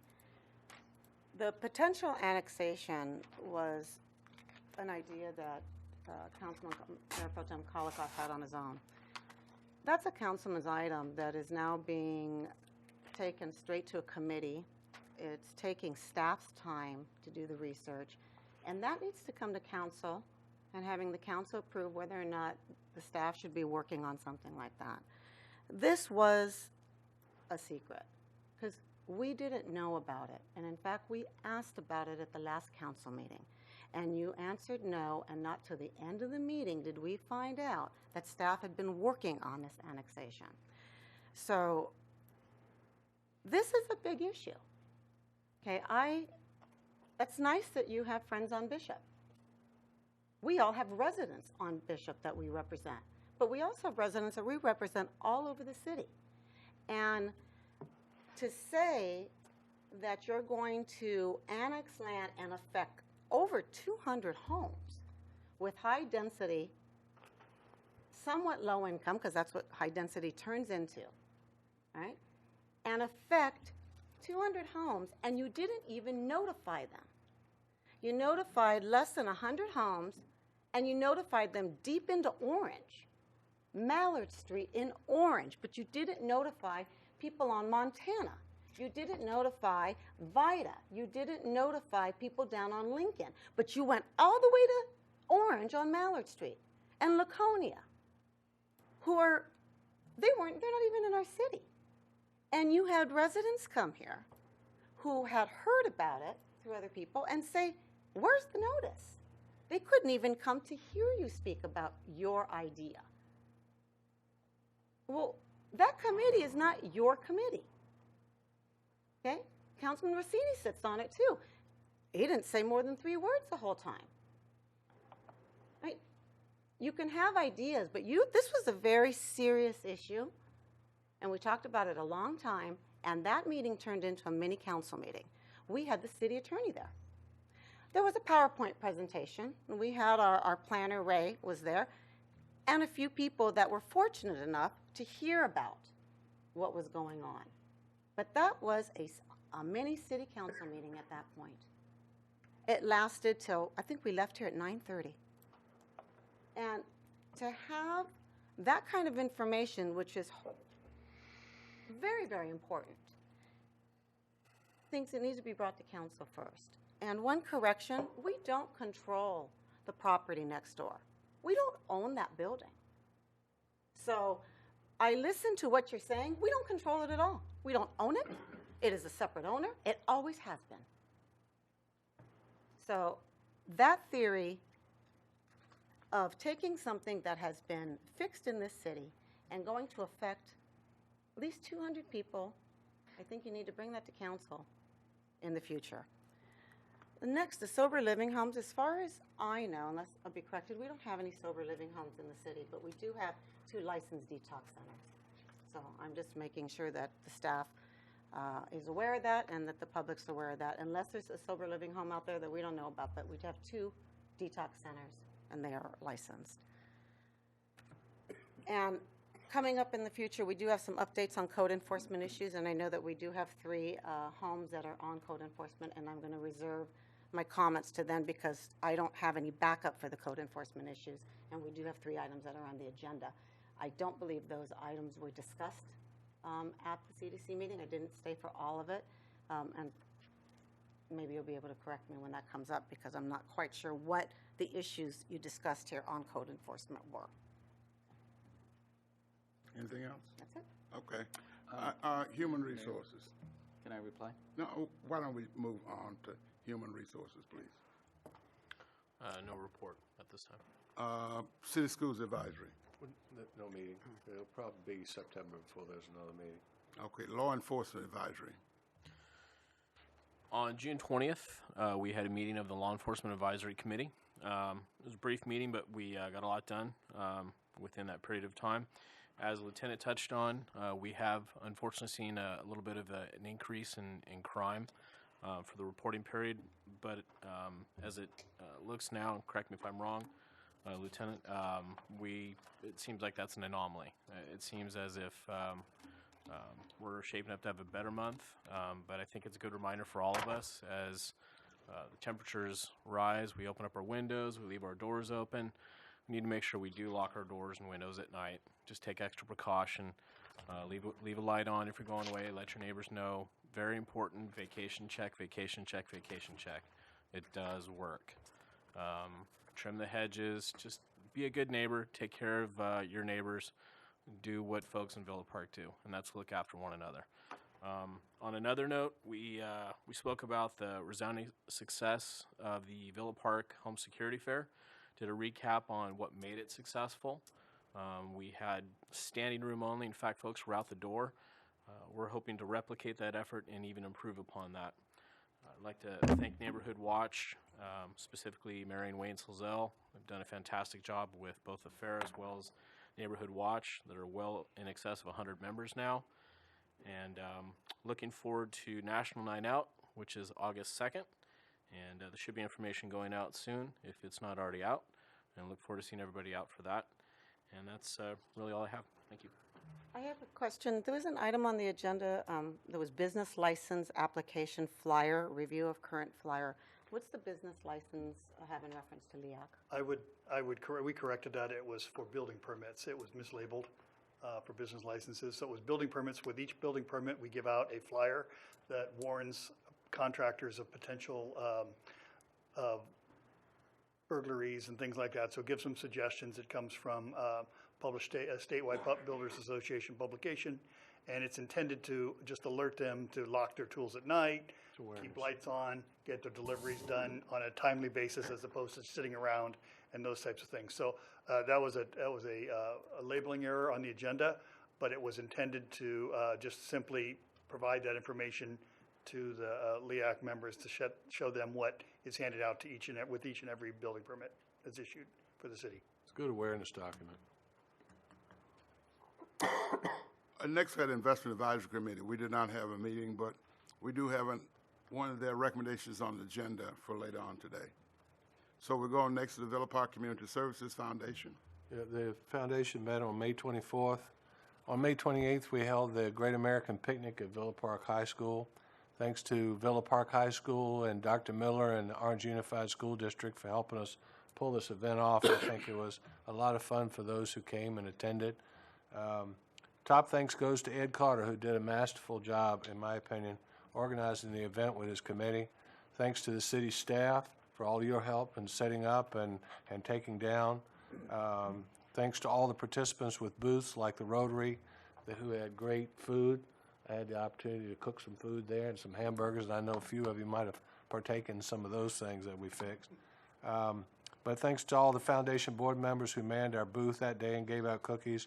We also had a great drawing at the end. I'm not sure who the winner was. And special thanks to Mark Kulai and his family for all the fun and games, especially Chad Zimmerman, our new Rotary president, who led the games and the dunk tank. I was one of the many that found the water refreshing by the hands of some of our skilled youth baseball tossers. I got dunked 6 times, and thanks to the city manager's son, I got dunked twice. So I really enjoyed it. It was a hot day, so it was kind of fun to go in the water and be cooled off. But it was, I was a little disappointed with some of the attendance, but at the same time, maybe next year we can all work a little harder to expand the event and have more people there, because it was a great community effort, and it was great to see everybody there. So, and we have a board meeting this week. Dennis, do you have anything to add? You were there as well. No, just want to echo your sentiments, and look forward to attending tomorrow night's board meeting. Okay. Oh, and also looking forward to the annual 4th of July Stars on Parade on July 4th. Tuesday. Lineup starts at 8:30 in front of the Villa Park High School, and the parade starts at 9 o'clock. Encourage everybody to be there. The fire department will have a unique fire engine, and the Villa Park High School marching band will be there. The parade route is on the Villa Park Foundation website, so I encourage everybody to come out and participate, be a part of the parade, cheer everybody on, and have a good time. That's it. That's it? Thank you. All right, thank you. Friends of Villa Park Library. No meeting. No meeting? Okay. Okay, before we get started with the meeting, the city attorney sent us all a memorandum that addresses proper procedures and conduct for city council meeting. The rules included also within the city's municipal code. The rules of order for conduct of the city council meeting, it says, are governed by the latest edition of Robert's Rules of Order. Some of these rules of conduct for the city council meeting are: in terms of getting the floor, each council person desiring to speak shall address the chair, and upon recognition by the presiding officer, shall confine him or herself to question under debate, avoiding all personalities and indecorous language. That means before speaking, you need to get recognized by the chair. Interruptions, a councilperson once recognized should not be interrupted when speaking unless it's to call him or herself to order. And in the call to order, if a councilperson while speaking is called to order, he or she shall cease speaking till the question of order is determined to proceed. We will be conducting the meeting in accordance with these rules. Is there any questions regarding that? Does that apply to councilwomen too, or just councilmen? No, I said councilpersons and he, she, in each one of these. Well, I believe that the city has some work to do into revising the majority of its documents, because it refers to councilmen in just about every document we have, and that will be something I will be addressing here and advising the staff that it needs to be changed. If we're going to do it, we should do it properly. In my comments, I changed those from that. Yes, but the specifically, document. Because itself- I yes, recognize it. Thank you for I agree recognizing with that. you, yeah. Yes. So we have some I work agree to do. we for do cleaning up. have some work to do in that area. We do. And it's good, needs to be done now. Okay. At this time, members of the public may address the council on any off agenda items within the subject matter jurisdiction of council, provided no action shall be taken on off agenda items unless authorized by law. Comments are limited to 5 minutes per person, 30 minutes for all comments. I have one here from Mr. Bobby McDonald. I know you waited a long time, Bobby, but you can come right on up. I'm still awake, so everything's fine. Okay. I know to come up and say good afternoon or good evening, Mr. Mayor and council members. Okay. I know how to do that. All right. Hi, I'm Bobby McDonald. I am an Anaheim Hills resident, but I'm also the chair of the Orange County Veterans Advisory Council. I'm Todd Spitzer's 3rd District representative. But I wanted to come and say a couple things about veterans. Now that we just had Memorial Day, we're going on the 4th of July, and we've got Veterans Day on the horizon. Just wanted to come by and to each one of the cities that I represent, and most of them in the county, and give them an update on what's going on with veterans in the county. The other reason why I came by is because there's been 2 gentlemen that have really, really helped out with veterans over the years in Orange County, and that's our Mayor, Bill Nelson, and our new city manager, Steve Franks. Thank both of you for the work you've done for veterans in the county. Orange County is the 3rd largest county in the state for veterans. LA and San Diego are 1 and 2. There's over 133,000 veterans that live in Orange County. We're, as I said, the 3rd in the state, and we're 6th in the nation for veterans. Possibly the 8 Southern California counties, 75% of all veterans live in this area. Okay, we represent most of them in the state. We are very, very fortunate when we did the report last year, thanks to Mr. Steve Franks helping out. We came up with, of the 34 municipalities in Orange County, 22 of them have veterans sitting on the city council. Okay, and Bill Nelson is one of them, but Mayor Nelson is one of them. But to try to break it down, to let people know who the veterans are in our communities. As of right now, we have we have the Veterans Affairs Chair, Josh Newman is a Army veteran, and then Bill Bro is a Army veteran, Assemblyman Bill Bro. So we're just trying to identify all of our veterans. We've, in the last year, we've opened up Heroes Hall, which is on the Orange County Fairgrounds. And if you get an opportunity during the fair, it's finally open, so take an opportunity to stop by and see some of the exhibits that we have in there right now. 2 names might pop up, and when you go up on the 2nd floor and look up, you see Sergeant Gene Archery, how about that, who was stationed at the at that Heroes Hall, well, let's put it this way, was stationed at the Santa Ana Army Air Base, which was where the old fairgrounds is, or what the fairgrounds is now. And then there was a gentleman that used to play baseball. His name was Joe DiMaggio. I think he was up there too. So we have that kind of history here in Orange County with our veterans. And it really, really makes it nice. It's like the Lieutenant General today. And it's interesting, the largest Air Force base, one of the largest Air Force bases we have is in Alaska, but he didn't make it there, see. But only because my brother was in the Air Force and he was stationed there, I know that. But again, we're full of really tremendous veterans history. When you look at Orange County's 2 major, large economic engines was agriculture and the military. And when you go to the fairgrounds, you'll see that we're right next to Centennial Farms and Heroes Hall. We have a big, gigantic education component going on. We're working with the Board of Education to make sure all the 11th graders get a chance to come through. And we're also setting it up to try to get the 4th and 5th graders to come through to go through the Walk of Honor.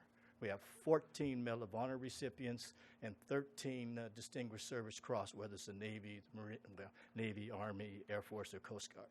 So we're trying to find our veterans. to try to support our veterans. We have a great tradition here, and I wanted to say thank you very kindly for allowing me to come in. And again, thank both of you for what you've done. Okay. Sir, question? Question. Go right ahead. No, you first. Could you give us an update on the Veterans Cemetery? Yeah, as of today, the governor signed the bill, signed the budget, so I guess there's X number of dollars getting ready to go into it. It was signed by, I don't know if, well, it's coming. It's signed by the governor. There's $5,000 going into the general fund, into the construction fund that they have. Okay. Yeah. I know a little bit about that, Mayor, if you wish. Yeah. I mean, the location of it was swapped. Yeah. It was sort of in the middle of the old Marine Corps base there, and they moved it to the edge, sort of near the freeway, for various issues. The Irvine City Council. Your Irvine City Council did yes, that. and they're looking for financing options because a component of the financing is most likely going to come from the city of Irvine. Well, didn't the developer offer $30 million with The swap? developer, that's ongoing. It's ongoing. Oh, okay. Okay. See, All so right. I really didn't know. Thank you. All right. But Yes, a sir. question for you. One of the things that's very painful, my father was a veteran, and is to see so many veterans that are homeless today and not taken care of medically and otherwise. Is there anything your group is doing to help with the homeless problem? Well, we've been working with Susan Price, the new quote-unquote homeless czar here in the county. The county's been very, very aggressive with hiring her from Long Beach to come in and work. I've seen a lot of, we've got a brand-new director at the VA hospital in Orange County.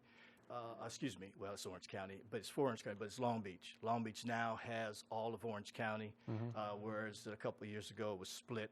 Part of the veterans had to go to San Diego, and part of them had to go to Long Beach. So there's been some real good changes.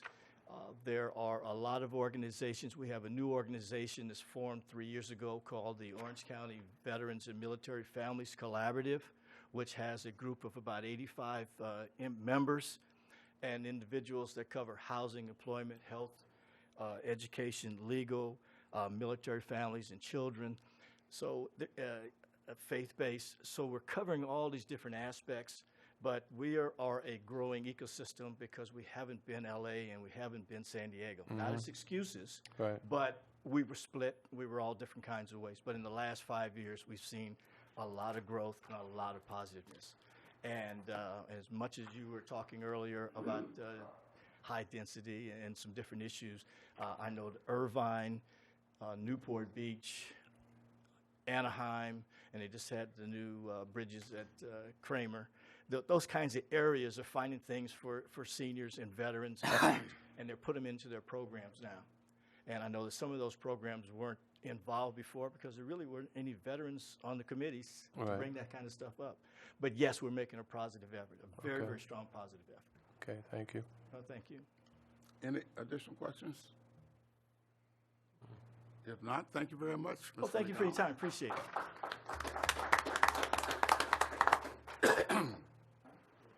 Under public hearings, our first hearing is to review to waiver reading in full of all ordinance and resolutions on the agenda.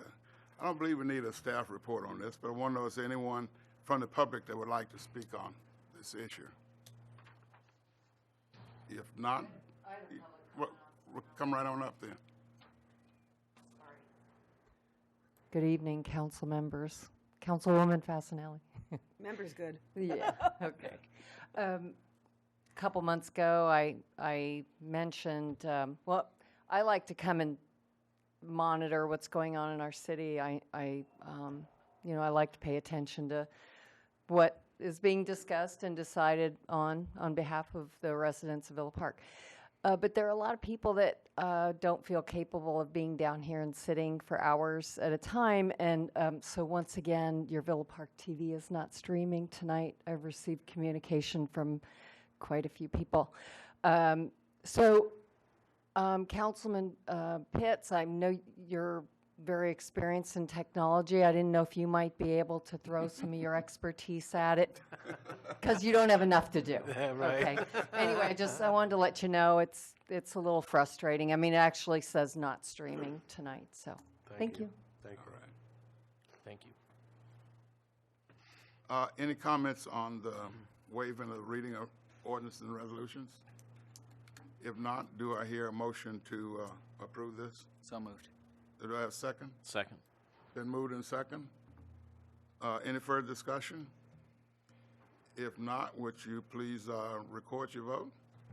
Well, tonight I think she has to open the vote for, so when she We have to open vote. Okay. should be able to open it, and we'll be recording it, so. Are we ready?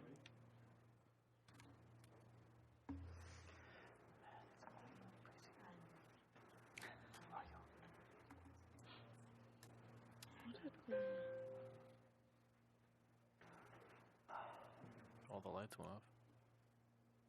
Timer. Now go ahead, record your vote.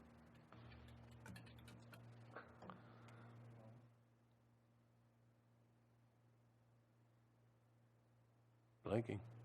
They're blinking. They're all blinking. of them are blinking. Now do it? Do you have to hold it down or just press it? Oh, okay.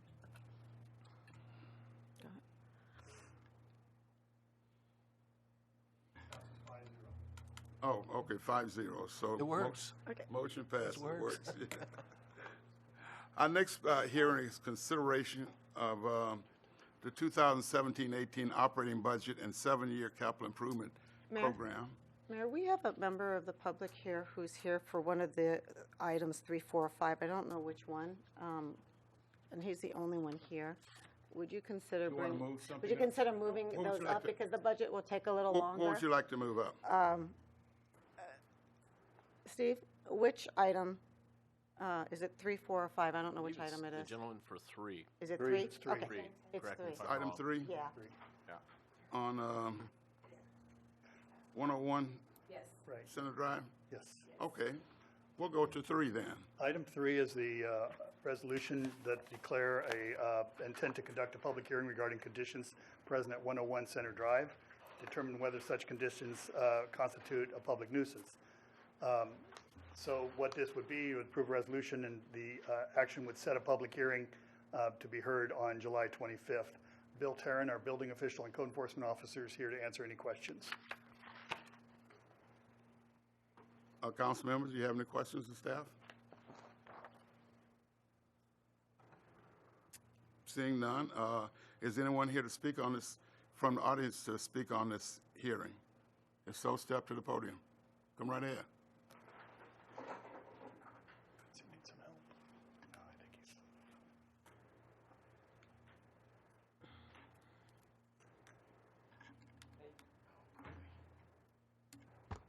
Mr. Mayor, Councilman, Council Lady, and everybody present, I thank you for the opportunity to speak.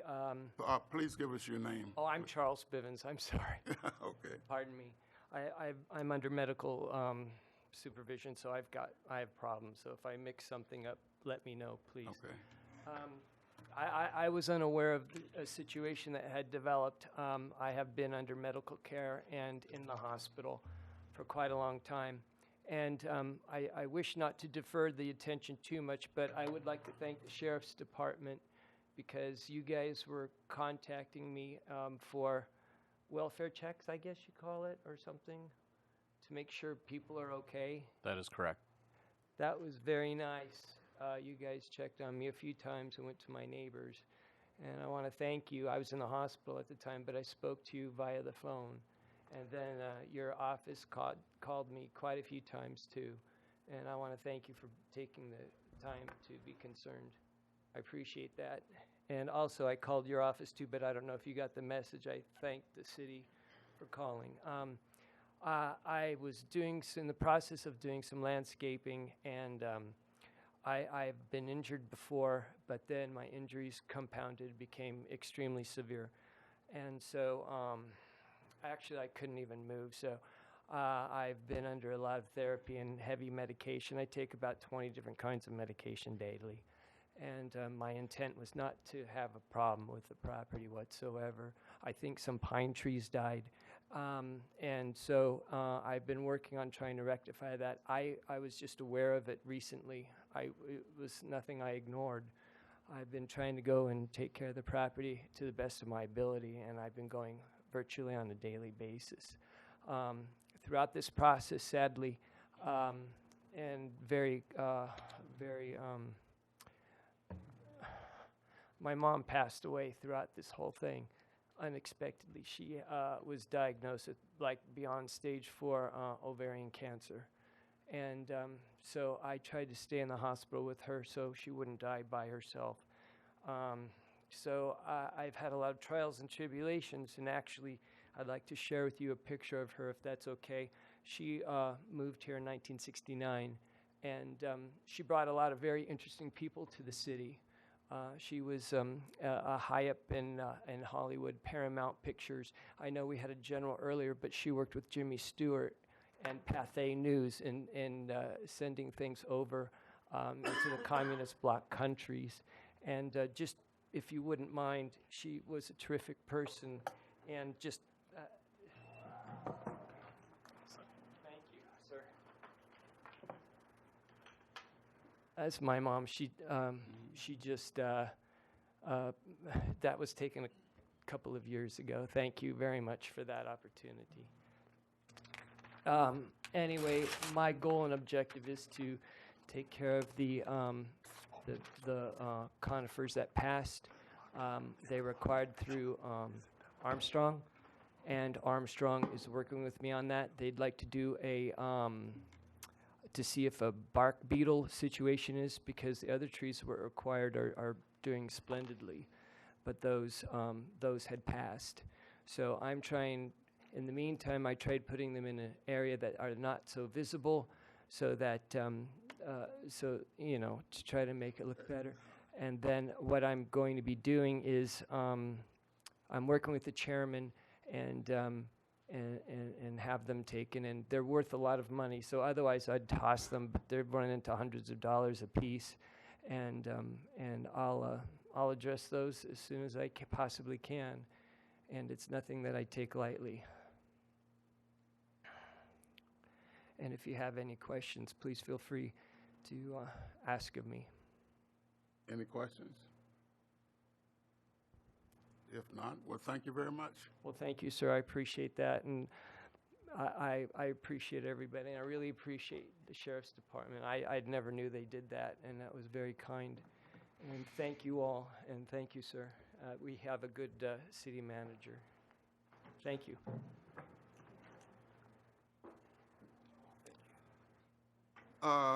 Council members, any discussion regarding this item? Robbie, you're active in Rotary. Does Rotary have a program where they help people? They have in the past. I haven't talked to them lately about it. This seems like one of those situations where, I've heard in the past where they've helped out people that are, in a difficult health situation with yard maintenance. I can ask. Any other discussion? If not, do I have a motion on this matter? I move we defer and give him the opportunity to work with the people to fix the trees. And then revisit this maybe at the next council meeting. I'll second that. I have a question on that, Steve. If we set it for hearing next time and he's made the correction, doesn't that mean you don't have the hearing? Well, what I'm hearing the motion would be, and correct me if I'm wrong, would be delay tonight's action until until July, in which time it would be 30 days notice from that point that we would actually have the hearing. So, but you are correct. If in fact the situation is remedied, we would, in fact, we've done that in the past. We just simply remove the item from the agenda. But as I understood the motion, it would be simply. The motion was different. I just want to make sure I understood, because I would prefer that we just go ahead with the motion, and then if it's corrected in 30 days, you drop it. But you keep some pressure on the homeowner to get it done. Effectively, it gives them 60 days to remedy the issues. Correct me if I'm wrong. You essentially give them 60 days. Okay. That's what you're doing. The motion would give them 60 days. Yes. Because it would continue the action tonight till July. So then in August, there would actually be the hearing, public hearing, in which case there would be a nuisance declaration. But as to the timing, usually our nuisance declaration allows from the public hearing 30 days to fix it. Yeah. So it's an extended time period. Yeah, it is. Mayor? It's adding 30 days. Mayor? Yeah, yes. In the past, these have gone to the CDC, which there was an item on the CDC's agenda. Did this item go to the CDC? No, this one did not. So we bypassed, which is what the CDC is supposed to be, not annexation issues. It's supposed to be like this, and then they would recommend to the council as to whether or not, with staff, whether or not we should declare it a public nuisance. So I know there's been a second to your motion. I would support your motion at that point because I think we've bypassed the committee level, which is another 30 days. So, Well, I would offer just simply, one of the reasons that we've moved items, and I'll take responsibility for moving these forward, is by August 10th, we have to record any special assessments or appraisals. So if we were to set a lien against, so we were to take action on the house, on any house or any repair, for the treasurer, for the assessor to add those liens to the property, it would have to be done by August 10th, otherwise it waits a full year. So in our essence, one of our, the actions would be taken is that if work has been done on a house, typically the action is to set forth a lien if it's not paid by the owner. So those are required by the county by August 10th. well, given that explanation, I definitely want to give them 30 days because I don't want to do anything with the background of trying to meet a timeline of assessing anyone's property, not in the city. I don't want to go down that road, so I still support that even reinstates me allowing another 30 days. Anyone else for discussion? Yeah, I think that we've got an extenuating circumstance here for certain, and we have a potential, hopefully we can work with the Rotary people to help Charles out. I've offered to Charles to give a hand myself to help him with his front yard. It's the owner has expressed sincere interest in resolving the situation, so I think it's something that we can safely put forth, and it doesn't appear like a lien situation is in the offing anyway. So. Does anyone else have any comments? If not, we have a motion and a second, so please record your vote. Vote. You ready? When it starts Go ahead, flashing. vote. Are we ready?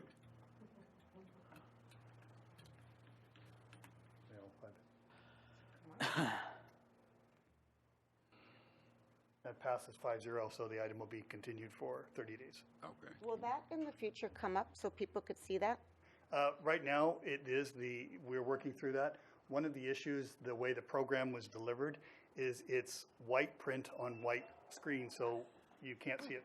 So Okay, so when you say it passes, just for the motion- our Technology. education, is that a 5-0? And if it's not, you'll tell us. Yes, You're I going will. to tell us. He Okay. told us 5-0. I had requested that they have sort of a projector up here and with the name of how each one voted. Because I think we all need to know and the public needs to know Yes. how everyone votes on So each unless issue. he tells us otherwise, we're going to. And I would, to the extent there would be a no vote, I would read out the name with the individuals voting against or whatever, or for and against. Okay. This is just simply because the program as it's worded, now they send us a fix, but the fix doesn't address white on white. It addresses another issue that we had. So at this point, it's a work in progress, but we're going to get there. Well, we'll get there. We'll get the whole thing done. I've been requested about 10-minute recess before we go on to the next item. So we'll take a 10-minute recess. Yes.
designer. Friends, because they never see Yeah. anybody anymore. They're so busy. The guy who did our Calling first and change. tries this new program.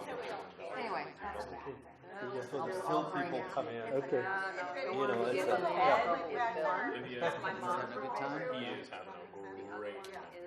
Louis about ready to start up again. She's super busy.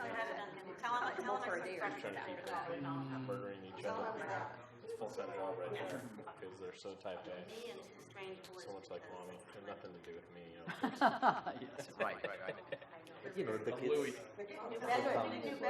Yeah, I, Keep looking for you. I never see you out there. I don't know why. A couple times I get up early and I just think Oh, I just missed do we it. fix I've never tried to stream before myself because I've never had to, but it's not streaming. Oh, is it? Okay, so I didn't even know where you could go to stream it. I had to play with. Okay. I didn't know you have to hit VPTV to do on our thing. I've never done it, so. Okay, I'll call the meeting back Learn to a new order. thing every day. back? Yeah, you It do. is not. I'm gonna get the Call the concerned meeting, about the call the construction. meeting to order, gentlemen. Gentlemen, sir. call the meeting to order. Our next hearing is consideration of the fiscal year 2017-18 operating budget and 7-year capital improvement program, appropriating revenues, establishing the appropriation limit for fiscal year 2017-18, and amending the salaries and benefit resolution. So staff, please give the staff report. Michelle and her finance director will be giving us the report, but this culminates the 2 study sessions on May 9th and June 13th. The number of changes have been made over the course of this process. The one significant change is outlined in there, which is on the staff report there, is the reduction of the general fund undesignated reserve by $80,000. Michelle will talk about that at some point. But I want to thank the council for taking the time to get us to this point. Hopefully tonight our goal would be to adopt the budget and start our fiscal year, which would be Saturday. We start the fiscal year. So, I think you guys did an amazing job to bring it to this point. Especially Thank you, you. Michelle. Thank you. Thank you, I appreciate it. Well, we are on our final round of our budget adoption. We are on that day. So just to kind of give everybody an idea of where we've come from, started January 8th, met with staff, budget kickoff, talking with staff, what are your requirements, what do you need? And from there, we went into council, had the January 14th, had the infrastructure tour. And, oh, thank you. And from there, council directed staff on what was important, if we could find money, where we could pursue.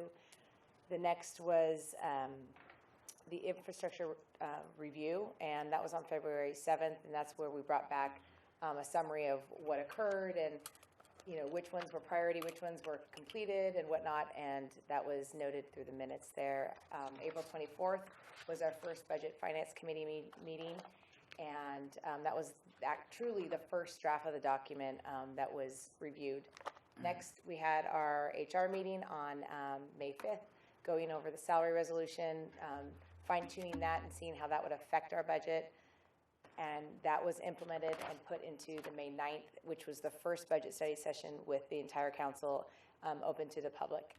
And then we had discussion there. More revisions were requested for June 13th, which was our second full council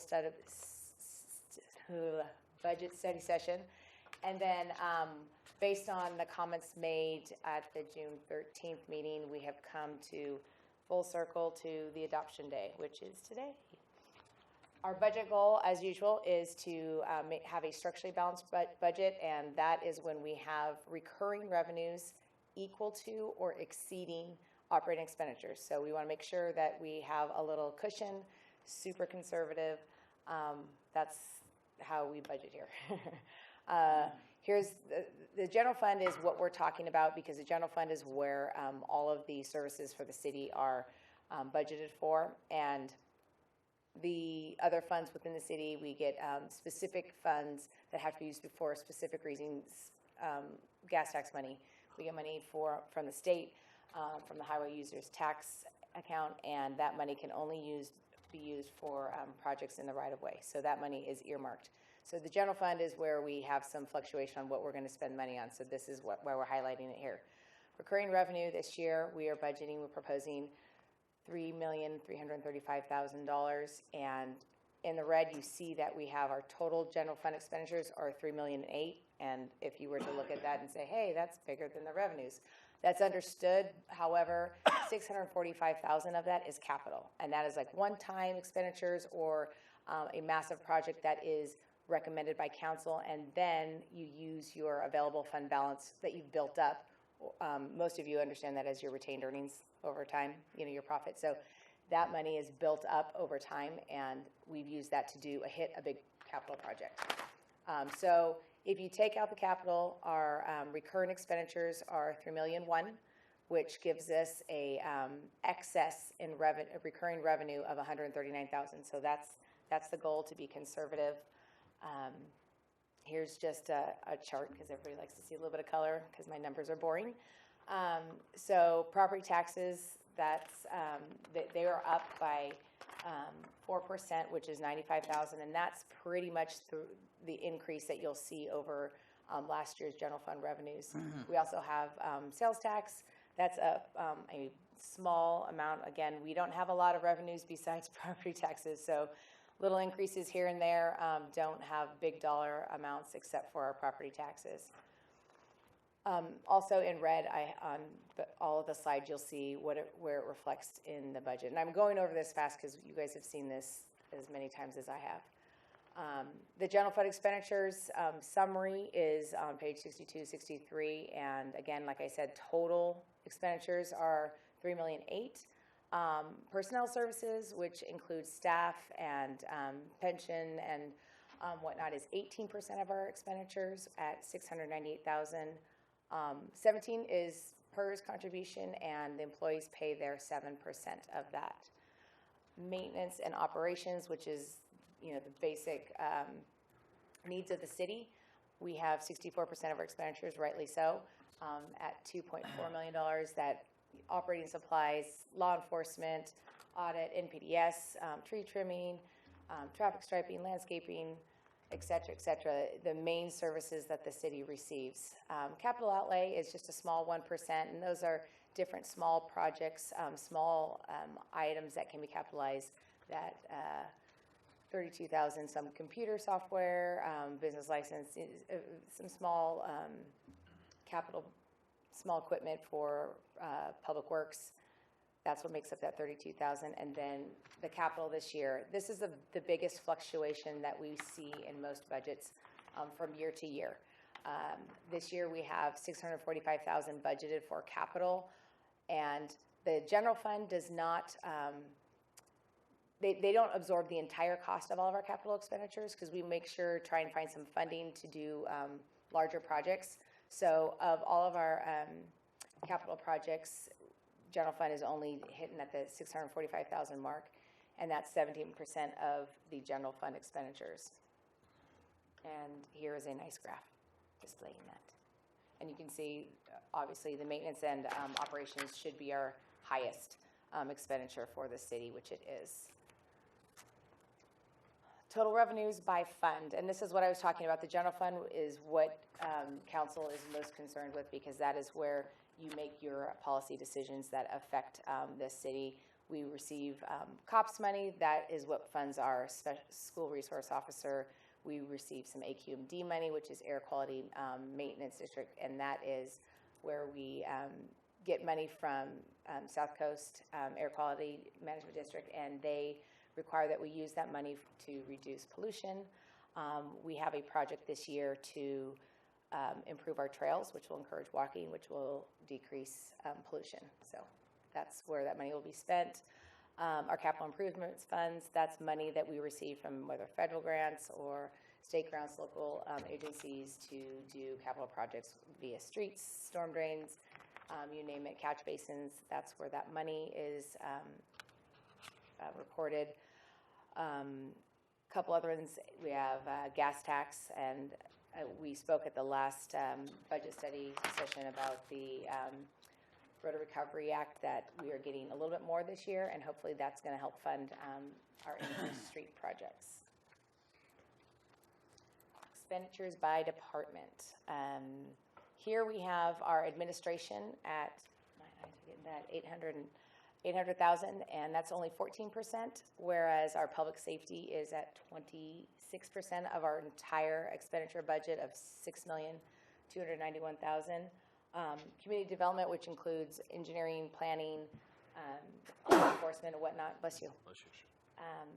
That is at 6%, at $345,000, and our public works, which is our two amazing maintenance guys that keep our city looking good. 11% of the contracts that they use for maintenance and tree trimming and bless you. 700,000. All right, statement of fund balances by fund.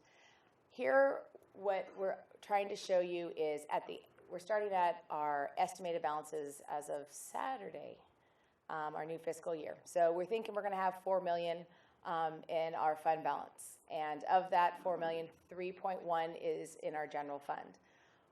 Based on the budget before you, revenues are budgeted in the general fund of $3.3 million, as we talked about. Expenditures are at $3.1 million, and then capital expenditures are at $640,000, leaving us with a fund balance of $2.6 million. And that's basically the money we have to spend. Where are we going to spend it? What is it allocated for? So on this slide, and I will tell you, you have on your dais the new sheet, which is in this, I forgot to change a number.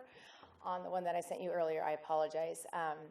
And basically it was my 50% was an incorrect number. I had, of the maximum 50% of general fund reserves, I had a 50.4 number in there, so we changed that out. But basically, we have a reserve policy that states that every year we are to put in a percentage of our earned average cash balance. Over the first 10 months of the year, we allocate that out on the interest that we've earned. What is that percentage that we're earning of that money? That is the minimum requirement that we are to put into our general fund reserve policy if we are not at our goal, which our goal is 50% of general fund operating reserves. So you'll see on the far right top, the right column, there's $19,968, and that is the minimum that we can put in. Our balance that we had in our general fund reserve balance last year was $1,511,700. And to make it round, we add another $31 to put it into a balance for our general fund balance of $1,531,700. And this is what we were talking about in our staff report that was requested we had it at $100,000, and that was at 50.44%. And it was requested to put that money, that additional $80,000 that we put in as discretionary. Right now we only have 31 because just for rounding purposes, but we had an additional 80, and that was requested to be put back into the available fund balance because our available fund balance was quite low. So this is the new calculation showing that we are putting in $20,000, and which is the increase from last year in our general fund reserve. So now is a summary of all of our reserves. So of that $2.6 million that we had in our general fund, okay, so that's the money that we're talking about. We are setting aside in our general fund reserve, based on our policy, $1,531,700. In addition, Council has decided to designate funds. The difference between the undesignated and the designation is the undesignated takes a majority or a 4/5 vote to pull any money out. So that 1.5, 4 council members have to agree in order to pull that money out. Whereas designation only requires a majority, which is 3 of the council. So there's a little more room in the designation, and we have put just basic things that we know that we're going to spend upon. Vehicle replacement. We have our VPTV capital. That's money that we receive, PEG money that can only be spent for certain capital improvements for our VPTV. Accrued leave. You know, if an employee leaves, we have to pay them out a certain portion of their their paid time off. So all of these designations are based on, and they're described in the budget in detail of why we have money in there and what's our limit and why we're putting a certain dollar amount. The two new ones this year, as we have discussed in the past, are PARS investment, which I will be doing another presentation later supporting that.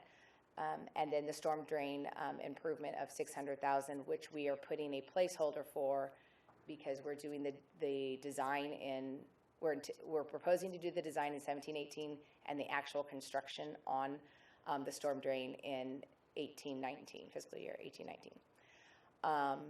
Assessment district, we always have a reserve set up for a sewer pump because we got to have money set aside for that because when it goes, it's got to be immediately replaced.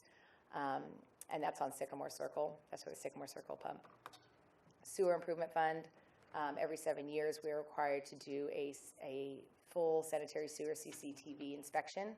So we set aside a portion, a seventh basically, of the estimate of the master plan and set it aside so in that 7th year we have the money set aside to do the inspections as well as another sewer master plan. So of all of our fund balances, we are pulling 2.6 million and putting them in some type of a reserve.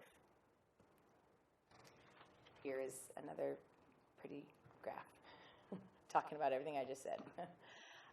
The capital projects that we are proposing for 17-18, and this is summarized on page 137 of the budget. Final cost for software conversion is nominal $5,000. Street improvement project has been one of the goals that council had requested in this budget study process. We increased it to $840,000 this year. The storm drain improvements, as I mentioned, the 120 is for the design of the large project to be constructed in 18-19. So that's 120,000 set aside for that. Catch basin improvements. We're waiting on a grant. If we receive the grant, the full funding of this project will be $218,000. 175 is coming from capital, and then the general fund has to do $42,000 up front. And that's only if we get the grant.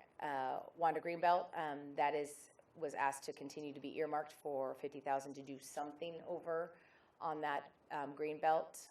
The storm drain collapse, we are working with FEMA and OES and CJPIA and anybody else who will give us the money to fund all of the, well, that's Henderson is the $680,000. That's our best guesstimate right now. I believe we'll be going out for RFP in the next week and a half, 2 weeks. Along with the same with the storm damage from the storm drain collapse is the one house on Henderson. The additional, oh, I didn't change that spelling. No, I didn't. Okay. That's additional storm damage that we had throughout the city, mainly on our trails. So the general fund will be, again, hopefully only funding 6, maybe 7% of the costs for the repairs there. The rest we're hoping from FEMA and OES. Again, I mentioned to you earlier that the trail improvements, along with the part of the storm damage that we had, was the DG. We are hoping to do piggyback the repairs of the DG and doing some stronger fencing and whatnot using the AQMD money. And then finally, we have our sewer rehabilitation project, which is underway, I believe, Akram? Yes.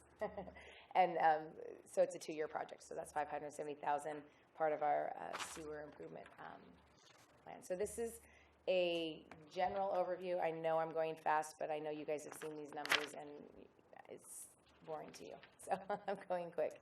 So estimated beginning available fund balance at June 30, 2017. So we're expecting at Friday that we're going to have $1,217,000 in our general fund, okay? That does not include reserves. So having that 1.2, we proposed $3,335,000 in revenues, $3,841,400 in expenditures inclusive of capital, leaving us with an available fund balance that we are putting in $2,375,000 in reserves, and that's we've talked about it earlier. 1.5 is the general fund, and the rest are the designations by council. And this is leaving us a general fund balance of $305,000. And this is where the changes from the last meeting we had. It was at 225, and I believe the direction was to take the 80,000 from the general fund reserve, the additional 80,000 from the general fund reserve, and put it back into the available fund balance. So that's the variance you see. And I've given you comparison of total city funds. Our beginning available beginning available fund balance as June 30th, 2018 would be $1,403,384. So I know I went through that quickly, but I'm available for any questions regarding the budget. Any questions of staff? I have some questions just for clarification so those listening understand what we have in front of us, because we look at the numbers, but the public needs to know. General fund reserves. Yes. That requires a 4/5 vote. The general fund undesignated reserve, yes. The Okay, so 1,000,005. general fund reserve, which is 1531, that would require 4/5 of the council to remove the money from that. Correct. Okay. General fund designations is just a 3/5. Correct. Correct? Okay, that's 3 out of 5. Yep. We worked very hard to get to where we're at here, but it wasn't unanimous. These decisions were not unanimous. When the last budget study session, there was $100,000 put into reserves. And now we're showing up here because the majority on council here requested that $80,000 be pulled out and only the minimum be put into reserves. Correct. Okay? I just want to make sure I say that properly. So today or last night, I did ask staff to prepare a 10-year historical document, which all the council has seen it. There are copies in the back also, to show how much money the city has put into their reserves in the last 10 years. And the reason for the general fund reserve is to be cautious. It will, that we just don't take money out to do a pet project or maybe one that is not best for the community. It takes a little thinking because you're going to need to get 4/5, and that way bring a little attention to that. It's a security blanket because councils do change every 2 years, and we all have different projects that we may want or so on. To only put $20,000 into our reserves, again, it's weak. It's almost embarrassing, to be honest with you. This is the third lowest dollar amount that this city in 10 years will be putting into their reserves.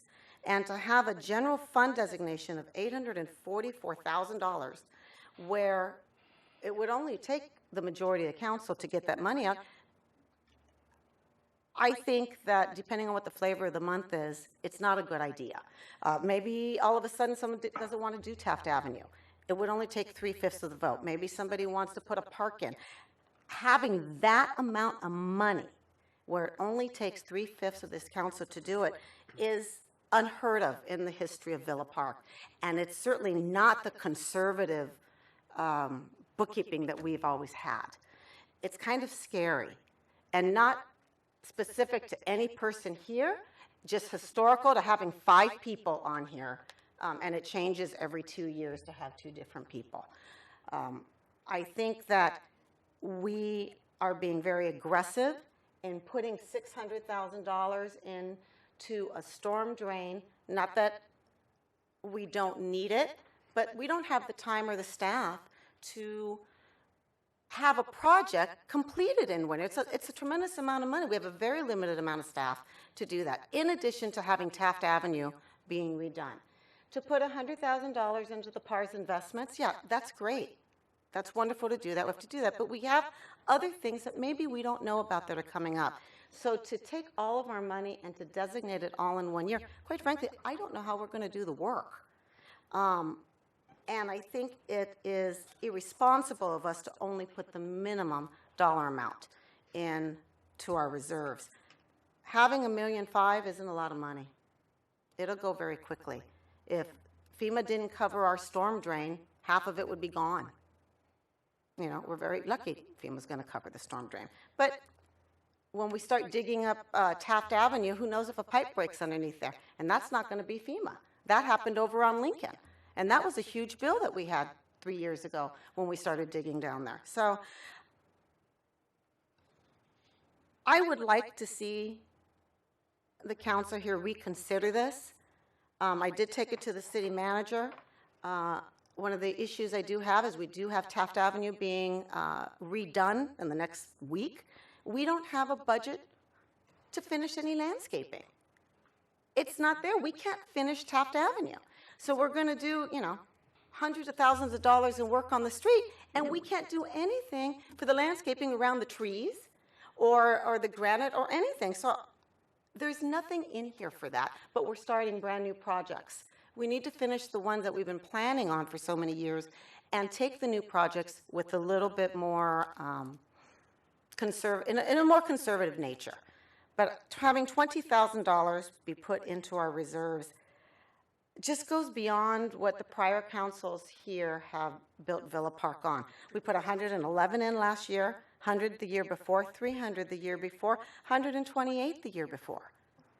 To put $20,000 in reserves?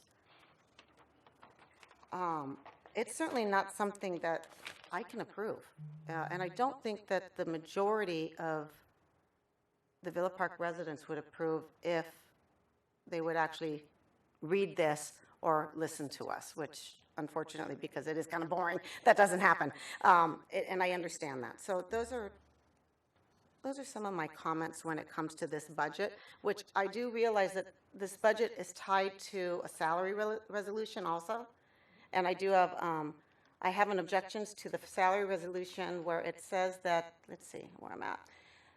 The city manager can only hire part-time employees with the approval of the Human Resource Committee, which I'm not sure what the Human Resource Committee has to do with the day-to-day operations. There's a term in here for that, and I'm not. I am on the salary resolution. I think it's page 7. Let me see where it goes. It's the. Would you know where that's at? Let's see.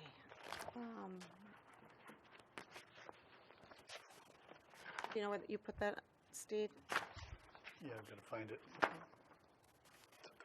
I don't recall that being in there. And if it was in there, then I'm just reading it in a little more detail maybe this time.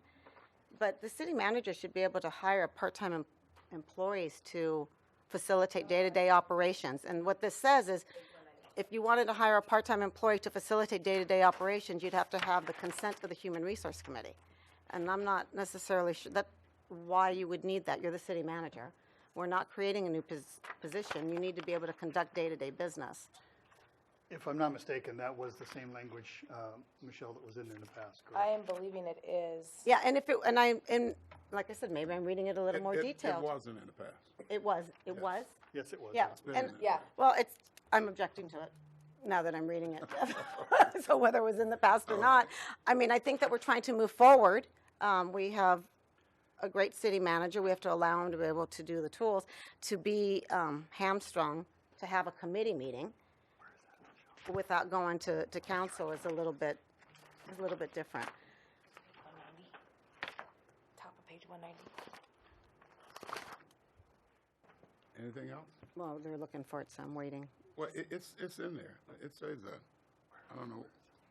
All right. Yeah, it wasn't changed. That was, I It mean, wasn't changed. All right. It's been there. But I'm on the Human Resource Committee with Vince. Okay, and well, we approved the salary resolution. I know that it's in there, and it's Yeah. been there in the past. Right, but we're approving a new salary resolution with this budget, so I'm objecting to this. It's actually it's on the agenda. We have to approve it. It's the second item that you would be Correct. approving, the salary benefits resolution. Right. But the language, like Michelle said, this is the same language that has existed. Right, prior. and I'm objecting to it because I believe that you should be able to hire a part-time employee for day-to-day operations without having the Human Resource Committee. There's also another issue on here that has come to light, and this has to do with PEMCA. And I've been discussing it with the city manager and with Michelle. 2-3 years ago, we were required to put a dollar amount on our balance sheet of unfunded liability for our retirees. When that came up, I asked a variety of questions, from the accountants to the city manager. I think I've got several memos that I sent over to Todd. And quite frankly, nobody could give me an answer what this was. And so we put this unfunded liability on there, and we do have it on there. Come to find out, we are paying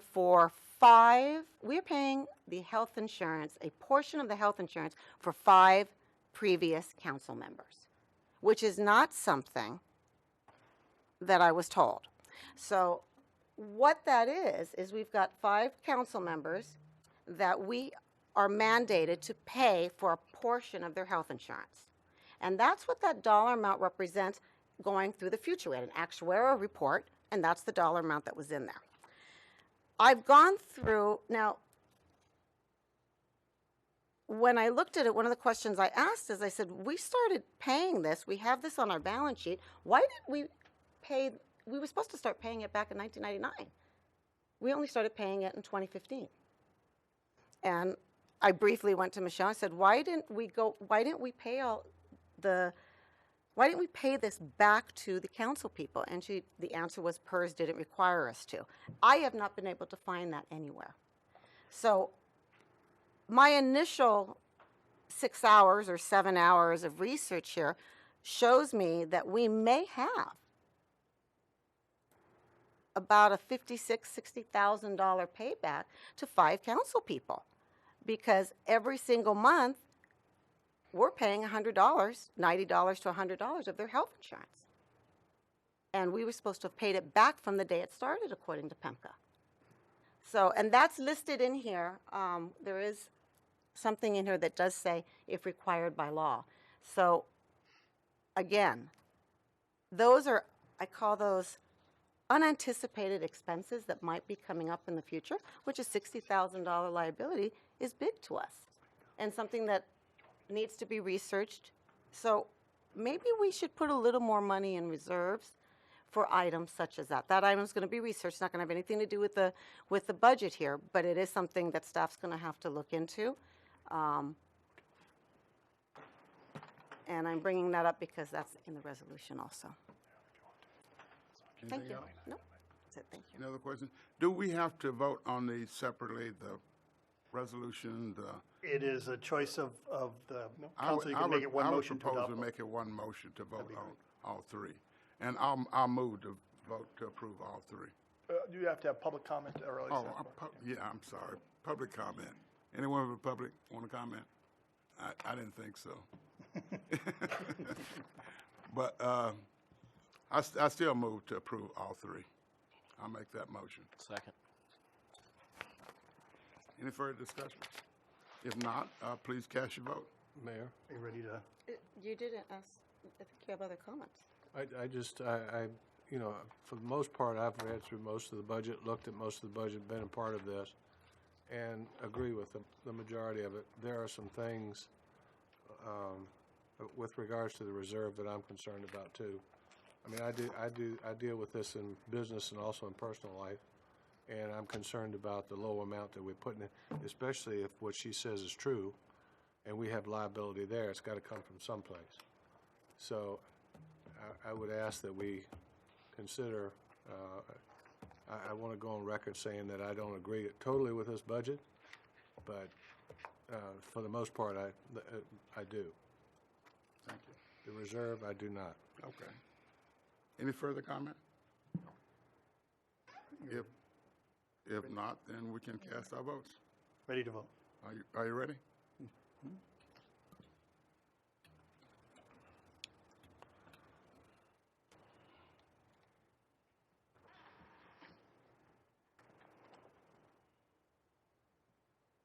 That passes with a 4-to-1 vote, with Councilwoman Fasenelli voting no.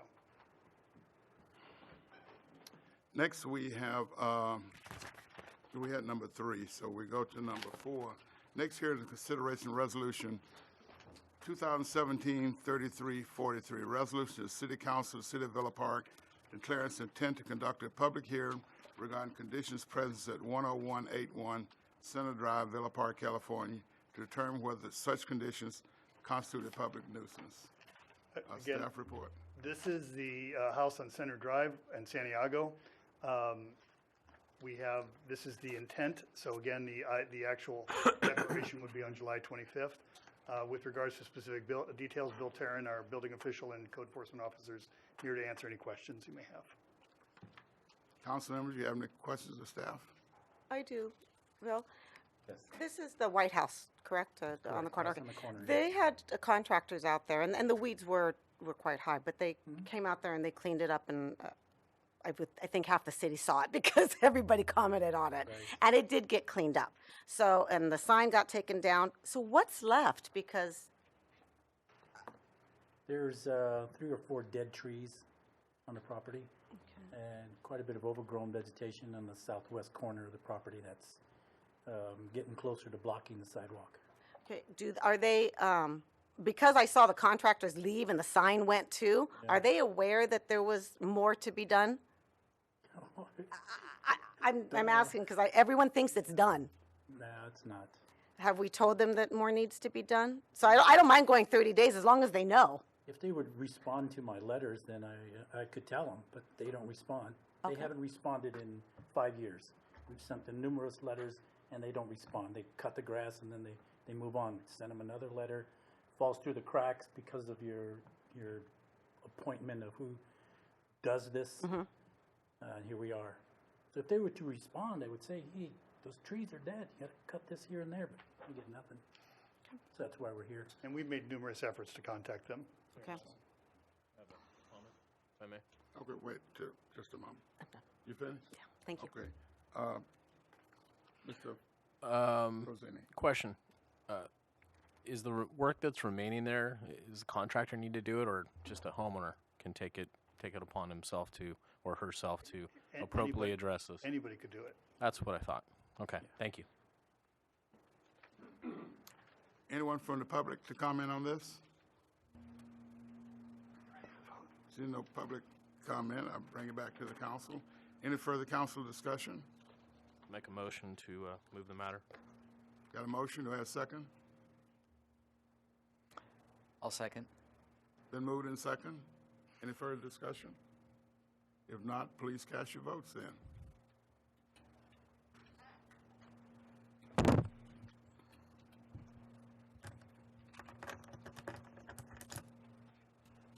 That passes with a 5-0 vote. Our next hearing is consideration resolution number 2015-3395, resolution City Council, City of Villa Park declaring its intent to conduct a public hearing regarding conditions present at 18341 Valley Drive, Villa Park, California, to determine whether such conditions constitute a nuisance. Staff report, please. This home is up on Valley Drive. It has got the slope there that you've seen. It's got pipes that are water pipes that just simply aren't being utilized. It's our understanding that the owner does not live in the city. It's not occupied, but I believe there is, Bill Tarrin can fill in the details, but I believe there's potentially a transaction that may be happening on there. Regardless, it's something that they have not been responsive on, and literally it needs to be done. So we recommend moving forward on it. Is this in the event that the sale would be transacted, we would we would talk to the new owners or whatever, and we wouldn't declare it a nuisance, obviously. Yes, sir. Is this the one that Hillary has for sale? Yes. Yes. Okay. I had a hard time. I had a hard time finding it. It's locked. It's got the gated, the lock on the okay. gate, the chain lock. But this property 2 years ago came to council, if I remember correctly, and we put a lien, we Did put the a same lien thing a on few that, years ago, correct? correct. And Vector did we control's been collect out that there a money? bunch. Huh? Did we collect that? Through the process of a lien, yes, we'll do. It's laid out in. It's laid out. We don't know whether it's been paid or not. Well, we'll receive it as a result of the lien. So we're in a placement there. I don't know if it's specifically been paid yet on the property taxes. Any further council comment? We can. Okay, we don't know if that's been paid to us yet. That's what I'm asking, to see whether or not this. Anyone from the public want to speak on this item? Not, I'll bring it back to council. Any further discussion or Do I hear a motion on this? A motion Did to we move get it. did we get complaints from one person, two persons? Who did we? We've heard from several people, candidly, on that home. We've had quite a few complaints on mosquitoes also. Is that? Vector control's on top of it, but it's really hard to access. Okay. Vector control has to climb the hill and walk in through the back hillside and try to treat that spa, pool and spa. It's a real mess back there. I'll second the motion on the floor. Been moved and second. Any further discussion? If not, please cast your votes.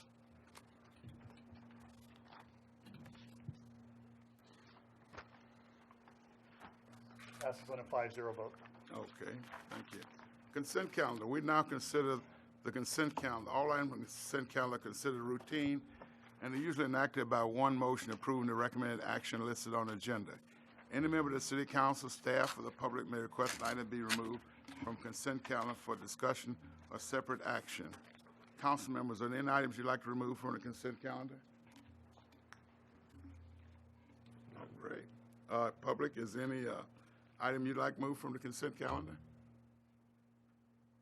Staff, is any? Oh, great. Well, then, I'll take a motion to approve the consent calendar then. Also move. Second. Been moved and second. Any further discussion? If not, cast your vote.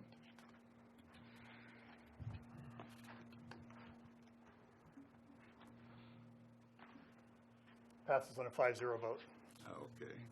Under new business, our first item of new business is the proposed PARS Section 115 irrevocable trust. Staff, please give the report. You'll recall this item was carried forward from the last agenda. Michelle Danaher, the finance director, will be giving a presentation on this. This has been vetted through the investment advisory committee, and the chair of that committee is here in the audience as well. So.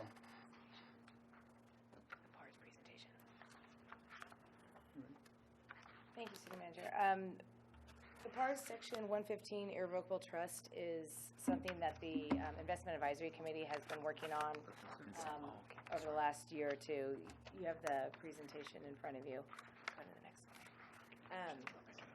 And basically what we're trying to do is earn more interest, bottom line.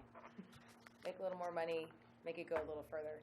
So just to give you some ideas of why we're considering this trust.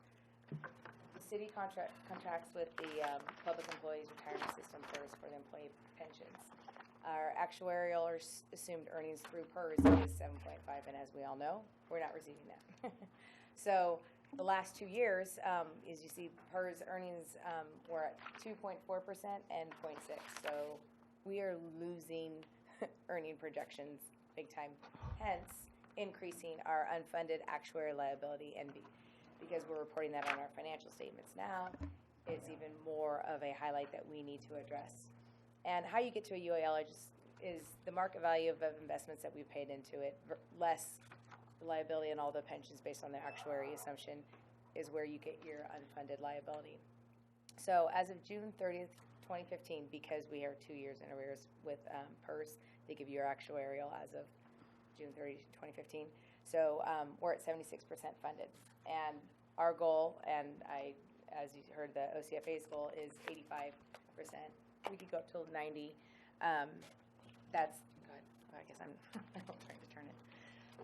Here is just a snapshot of the the report that I got for June 30, 2015. In 2015, we were at you see at June 30, 2014, it said that we were at 78% funded. By June 30, 2015, we'd be at 86% funded, and we'd be all the way up to 88% funded June 30, 2022. And that was when we paid off our side fund. So this is the report. That's the first report we got, and we said, "Oh, great, we're ahead of the game. We're ahead." Good. Then a year later, we got the next report saying, "Wow, thanks for your $285,000. Now you're back down to 76," and that's if you're continuing paying. And that's when we're saying, okay, we got to figure out a different way to alleviate the fact that we're giving money to PERS, but we're not earning anything, and we're going backwards basically. So Having said that, council requested another pay down option. So we've been looking at things, and the IAC has been vital in this role, researching the Section 115 trust, and that's to pre-fund retirement obligations through a locally controlled trust. And basically, this one, in layman's terms, the 115 trust it can only be used for pension liabilities, and it is to pre-fund the rising expenditures that we're seeing, and to address, to let our constituents here, the residents, know that we're taking it seriously. It will mitigate long-term pension investment volatility.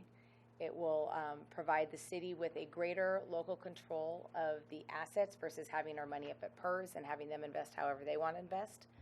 And then it gives us some flexibility, a little more flexibility than we have with our own investment policy. Go ahead, next.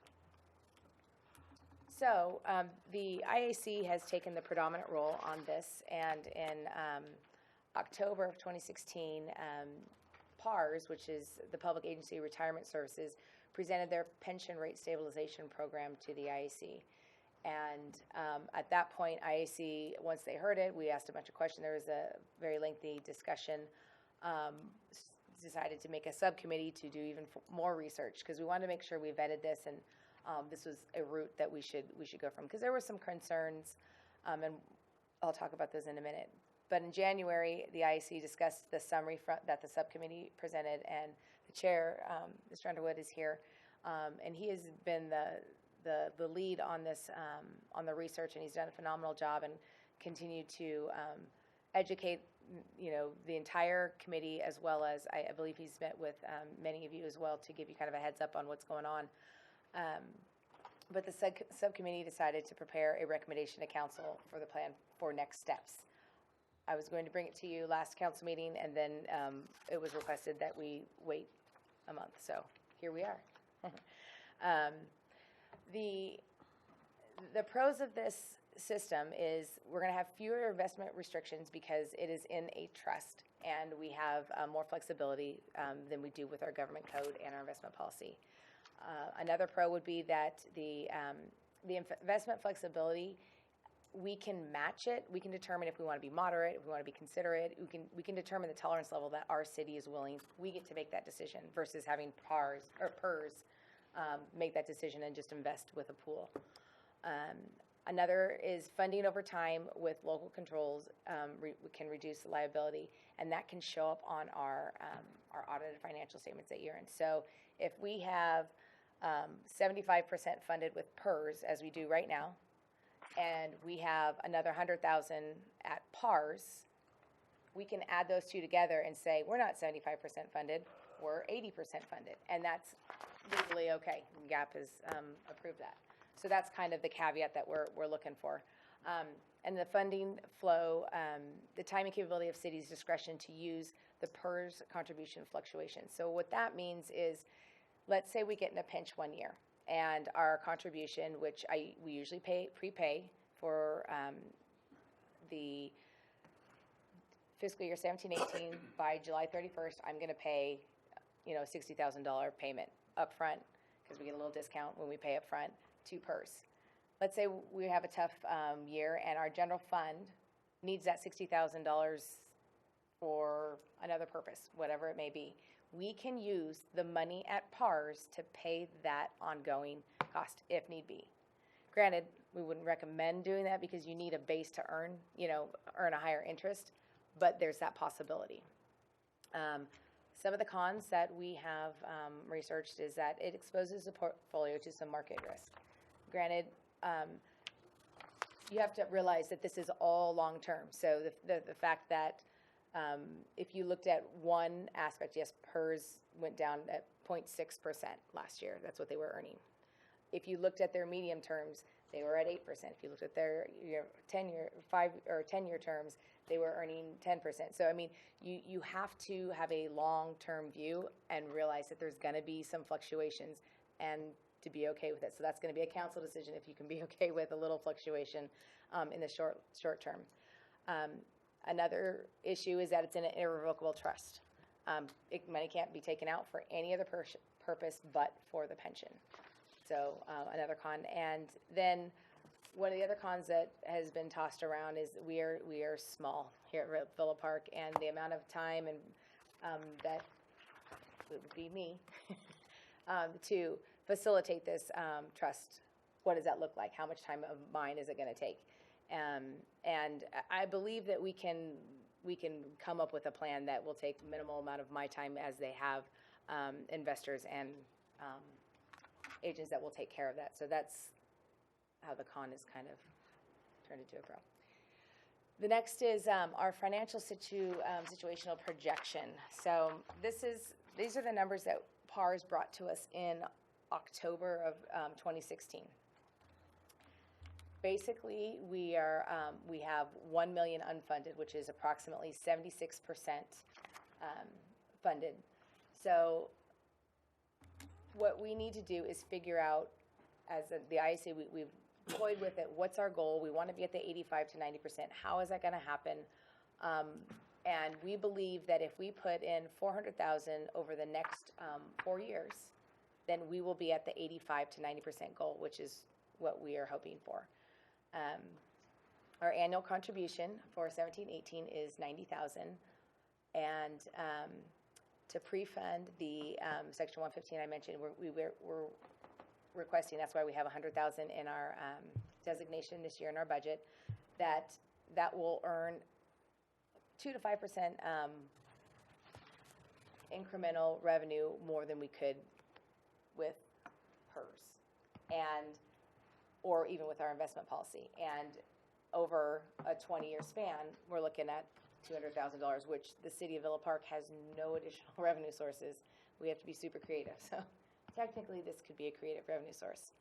To give you an idea of some of the entities that are municipal clients of PARS, they have a ton, but most recently is Tustin, Costa Mesa, Fullerton, Irvine, Stanton, Lake Forest, Laguna Beach.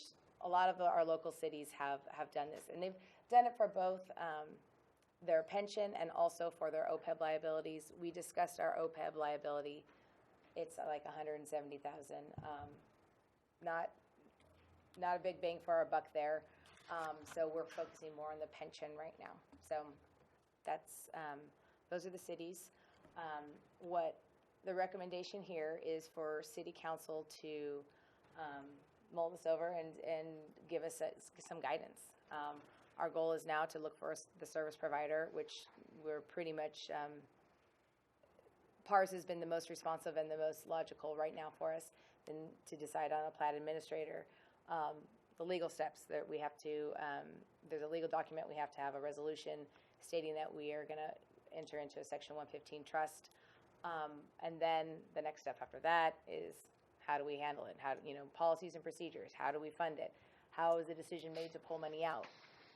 Those are all the next steps that we need to do. So we are basically looking for council to give us a yay or nay regarding this, and if we should pursue it. So I think we also have to do investment guidance. See, there's a lot of things we have to do. Setting the risk tolerances. Again, this is what the IAC is going to help us out. They have done such a great job of working with me and PARS and trying to figure out, what's the best venue for Villa Park. And we will be setting up policies and a guideline to do that. So we're here for questions, and if there's anything that you would like us to specifically look at, go for. We're here for your direction. I have some comments. I think this is a great tool. I do look at the cons, though, and it's just a comment that we are small, and to dedicate that dollar amount with an irrevocable trust, it's hard, is a big pill to swallow as to where do we guarantee our money? Do we guarantee it to our residents, or guarantee it to our retirees? And that's a interesting question. I think that this is a great tool, and I think my gut is to go with it, but I want to make sure, before we finalize anything, to put that kind of money that's irrevocable. I would offer just that to the extent it is irrevocable, it is also could be used for your regular contribution, Right. which would thereby free up, you could potentially free up the 80 to 90,000 that we're giving on that side. So That's what I so it wanted to does, hear. there is an option Yes. here, so we're not locking ourselves in a corner that's irreversible. It is, the money set aside for purposes of the financials will help us and put us in a more favorable position. And this isn't to decide to go into part, it's coming for, we're looking for direction to say, come back with us with the Oh, plan. yeah, no, I understand. And that's what I was looking for you actually to say that, because I knew that was an option, because that's, you know. So in the bind, we could always get back and we would not be, that 100,000 is locked in for PERS, but the amount we normally set aside in our general fund wouldn't necessarily have to be set aside. Very good. Any other questions of staff? Mr. Rossini? I think it's a no-brainer. Mr. Colacott? I think Mr. we Pitts? need to do it. Any comments from the public?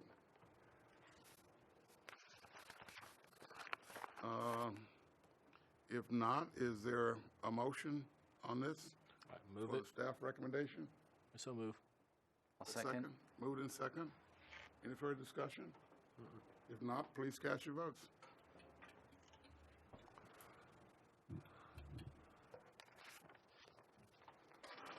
That passes on a 5-0 vote.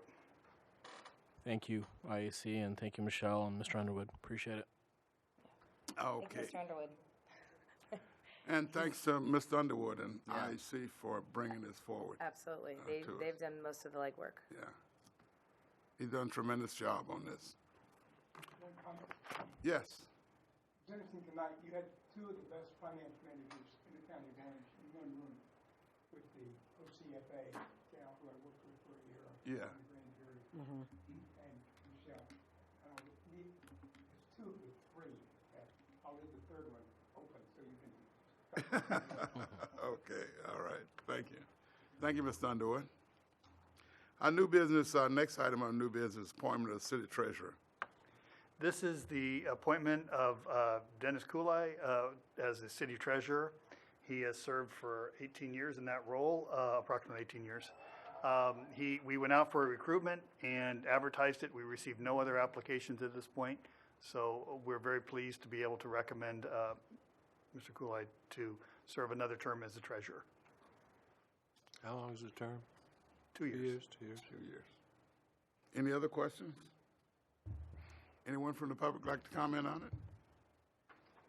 If not, do I have a motion to approve this? I'd like to make a motion to approve it and also to ask staff to come back with a resolution commending Dennis for his long support of the city as treasurer at our next meeting. I'd like to second that. Moved in second. Any further discussion?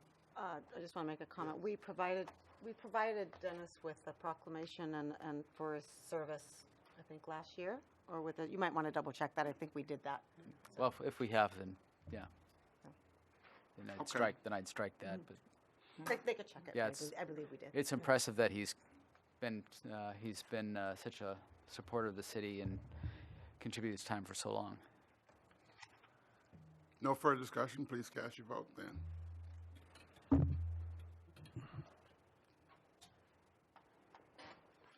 Passes on a vote of 5-0. Our last item of new business, inspection, construction management service contract, Taft Avenue Rehabilitation Project. Staff report. This is the Taft Avenue project that is just about to begin. Construction management, we went out to bid on it, and we're coming back with Onward Engineering. Akram is here to answer any questions. We did go out to RFP again, and we are recommending the contract for $39,590. Any questions? Councilman Fasenelli? Councilman Pitts? No. Councilman Sini? Colacott? Support it. Any members from the public? If not, then no discussion. Do I hear a motion on this? Move. Do I hear a Second. second? Moved in second.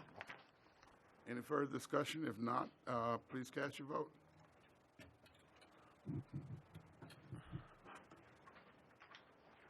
On a 5-0 vote. Now we discuss the city manager's report. This is the monthly report that we've been providing. The new comments are in red. and thank you for keeping me busy. I appreciate that, and staff do as well. Sarcastic. Anyway, we're available to answer questions as our staff.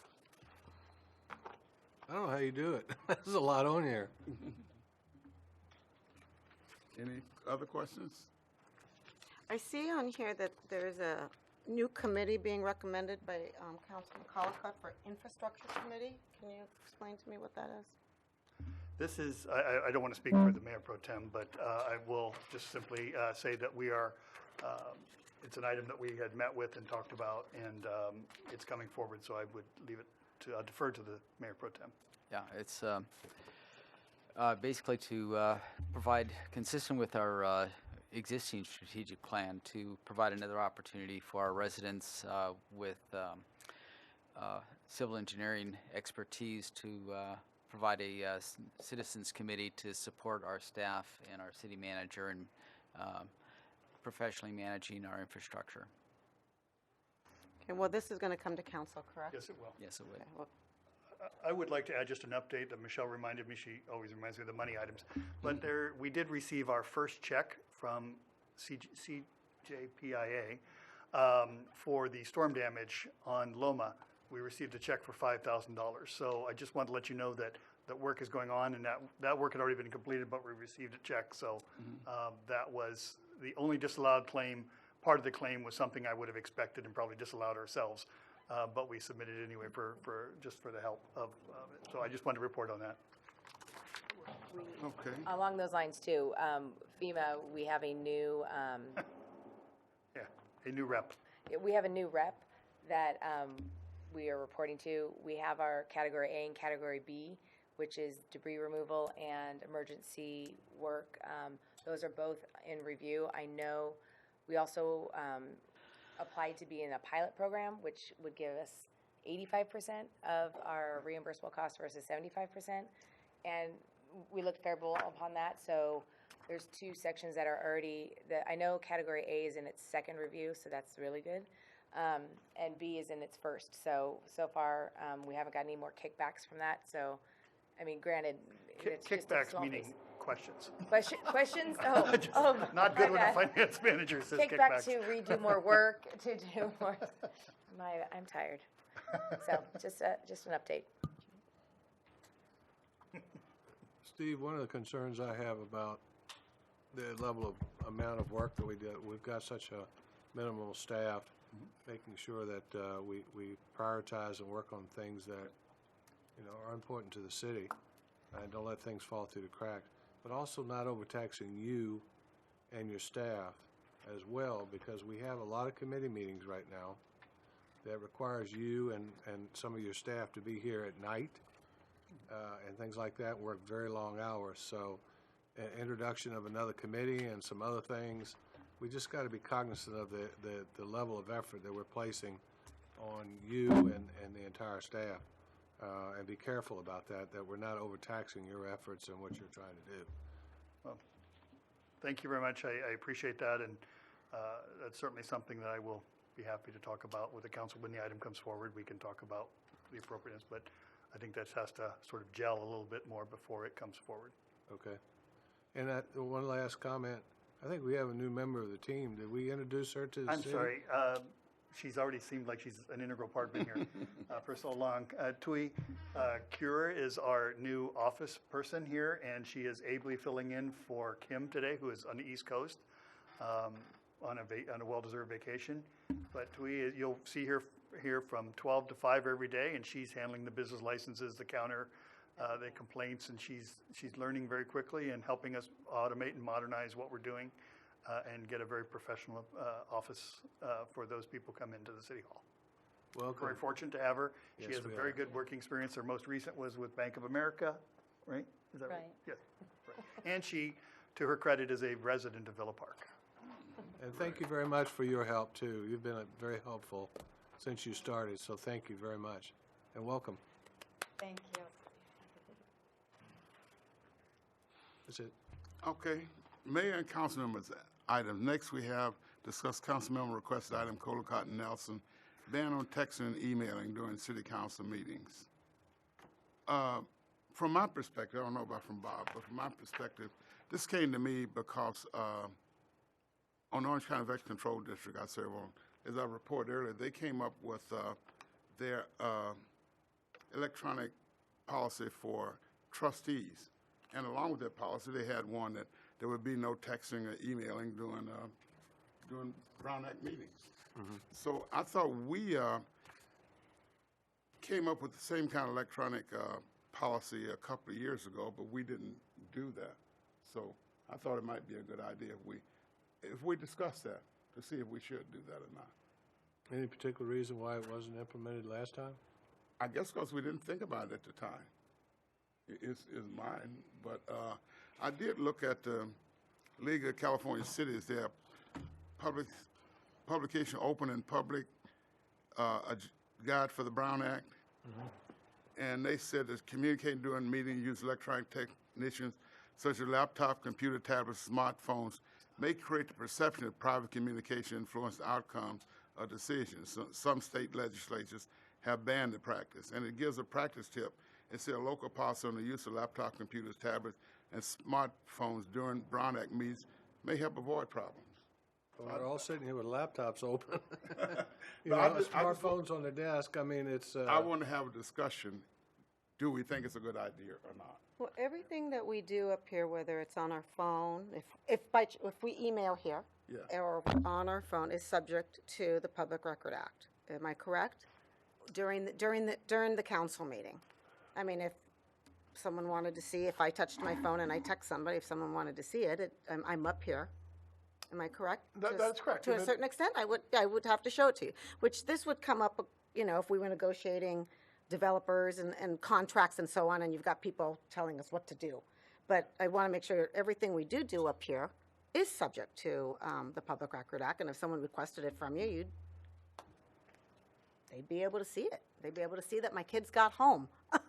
So, which is primarily what we get text, or someone texting Collicott telling them that they can't see the TV. It's not streaming properly, which is, quite frankly, the kind of city we are. I mean, someone who texts us because they can't stream our council meeting, I think is kind of something important. I don't think it differs away from our council meeting. I don't think we have issues like, say, Irvine, and I'm just picking on Irvine because they're big, that we have developers and contracts and people contacting us to, Well, the other thing, too, I think we've got to start thinking out of the box. We've got an aging community.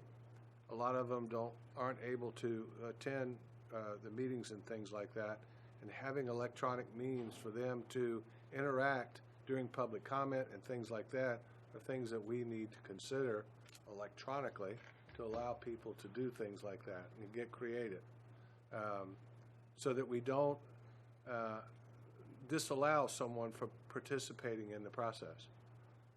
And I just think, putting bans on electronic devices and texting and emailing and things like that may restrict us in the future from being able to allow the public to be more involved in this day and age with electronics versus, maybe they can't get here type of thing, but they do want to participate. We don't have that capability today. You have to show up in order to participate.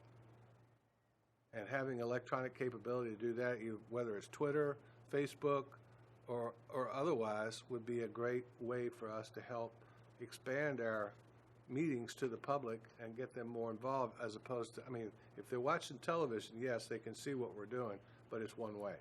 It's not two way. That's a good point. That's kind of something interesting that we would, in the future, adopt a public policy of having a FaceTime public comment for people who can't make it. But Absolutely. Just interesting, just forward thinking. Yeah. I think we're kind of muddying the water a little bit. I think we're talking apples and oranges here. We're talking about council members communicating potentially with one another. We're talking about council members potentially communicating with political allies. We're talking about stuff that is going on during the meeting when we need to be focusing on the folks that are at the podium, our staff members, members of the public, members of our law enforcement and fire services, our city attorney. I think our focus needs to be here. I think they have a vehicle. I think the public has a vehicle to get hold of staff members if there's an issue. I've never, and I'd venture to say most people in the public have never had a hard time getting a hold of our city manager or our staff members. And something that is so pressing typically is not something that's going to come across our phones right here in a meeting. I appreciate your comments, and I agree we should make every effort to push the electronic envelope, so to speak, and make sure we update our website, which we're in the process of doing, and reach out in social media forums. But that's a different issue altogether. Go ahead, Bob. Robbie, I like your idea. I think that there should be we should look into providing some opportunity for people at home to be able to communicate, ask us questions, of things that we're deliberating on. But I disagree that we should have communications during our deliberations with third parties, not here at the dais. When I attended my new councilman session with the League of Cities up in Sacramento, I think it was an attorney from BB&K gave it, and he was quite plain that communications with electronic devices, whether it's texting or emailing, whatever, during a council meeting is a violation of the Brown Act, because it's, again, your communications are not open to the public. Granted, somebody could do a Freedom of Information Act request, but who's going to do that during a meeting, to be, plain? But if people have, been some arguments about that. I have the floor, please. But I think if we provide some opportunity for questions to be forwarded to our clerk or our city manager to be posed to the council on any of our deliberations, that would effectively provide that mechanism so that we could have some form of two-way communications with residents who cannot attend our meeting. Mayor, could I? Yes, you can make a Thank comment. you. So there's layers of arguments involved in this, right? One is the pure Brown Act issue, and that would prohibit one council member from texting another council member during the meeting. Hey, how are you going to vote? I don't know. How should I vote? I mean, that's a Brown Act issue, all right? Texting with people outside the room and getting information about a certain item could potentially, in a situation where due process attaches, i.e. a situation where a person is trying to get a tentative track map approved, something with the property right. If you're getting evidence from somebody outside the room, there's a due process right that everybody has a right to hear that, including the person whose property rights are being affected. So if you were to get a text, you should announce, hey, I learned this evidence, and I'm going to look at this evidence and consider that. That's in the due process box. In the third box is, well, what's good public policy? I think that was your last point. Should we be texting on our phones, or should we be paying, attention? Not that you can't do two things at once, to the people in the room. And there's some cases.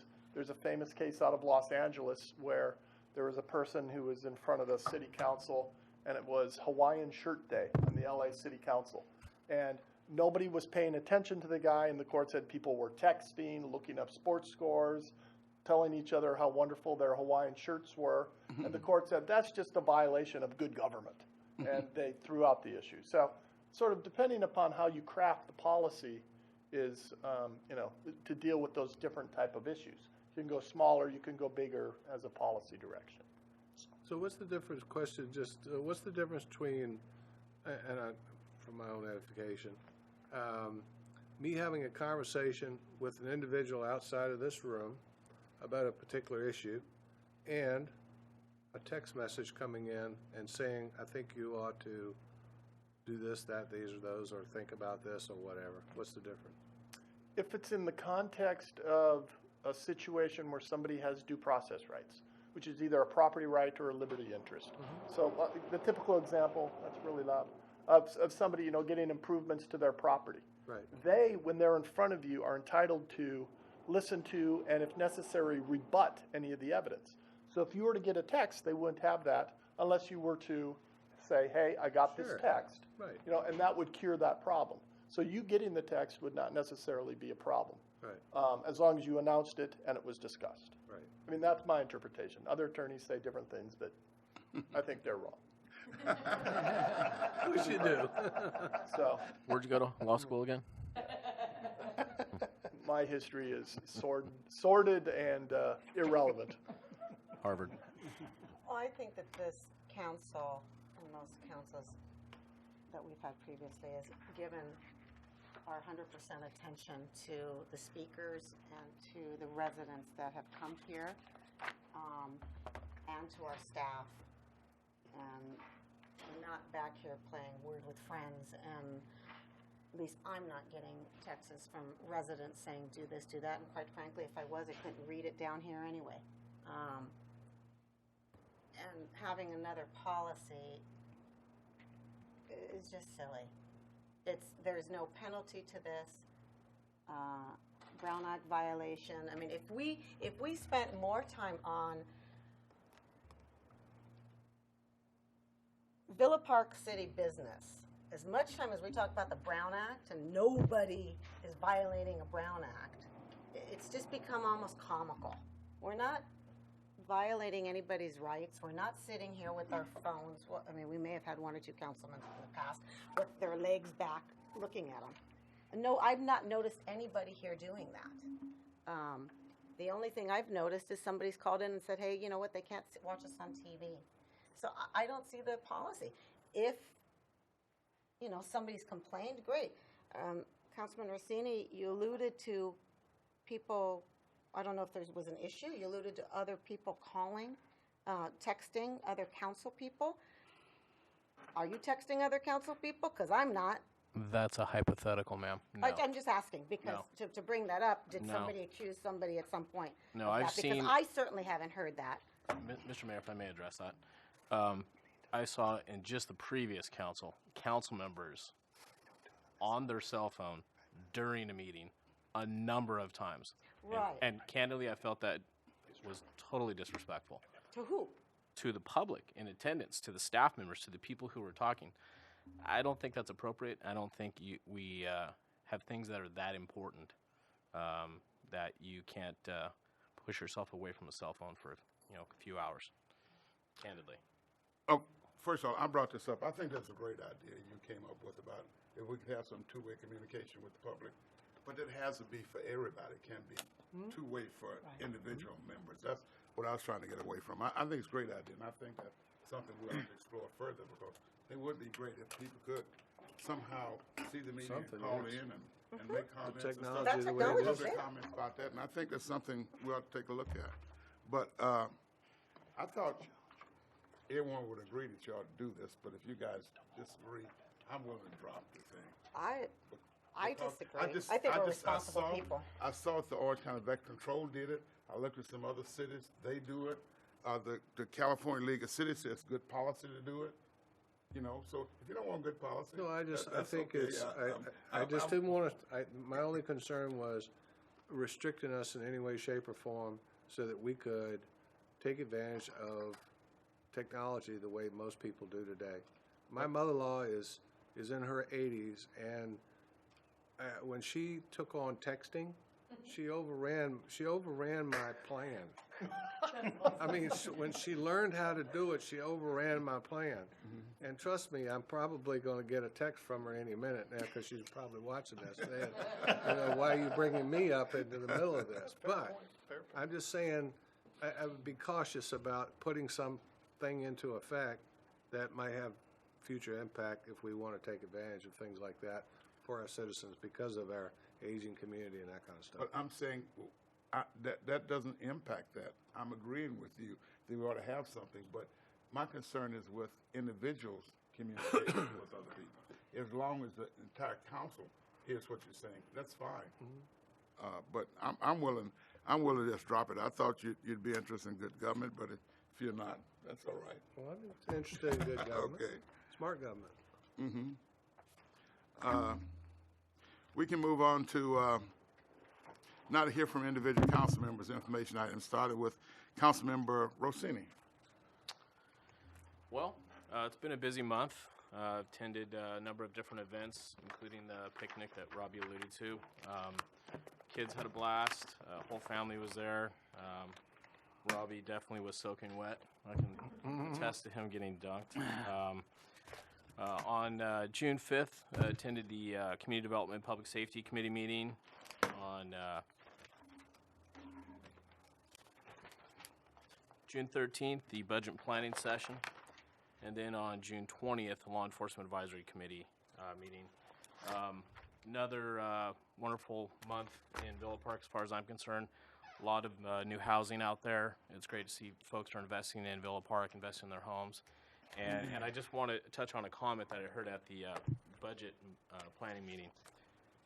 It's not the flowers that make Villa Park the jewel, it's the people. There was a comment made by a council member that people are leaving Villa Park because of we don't have enough flowers and medians and what have you. It's not the flowers that make Villa Park the jewel, it's the people. We have some of the most amazing people in Orange County, and I'm so blessed to live here. And let's keep that in mind. Thank you. Yes, and we had one lead us in the Pledge of Allegiance today. We've had several of them lead us in the pledge. Nothing specific to report except that I've been working with the city manager, and I've been appointed to the, or he's asked me to represent the city on the Orange County Commission on Aging, and I'll be on the Transportation Committee. Did I have that right, Steve? Okay. So we'll be, I believe we're having our first meeting later in July. You and both Councilman Crosnell will also be participating in that. I believe the Alzheimer's Association of Orange County has the lead on that, but they're developing a strategic plan for the older population, and I think it's a real valuable thing for the city. So, thank you both for participating.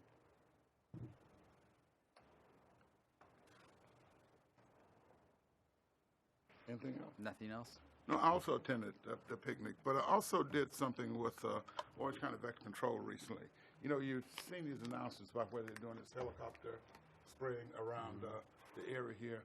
I went out to watch that last one that they did. And it's out here off of Santiago Boulevard at Lisa Street, I think it is.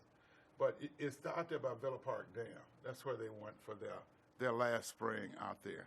And it was really quite an exciting. You didn't take a ride? No, I did not. It was a rather small helicopter anyway.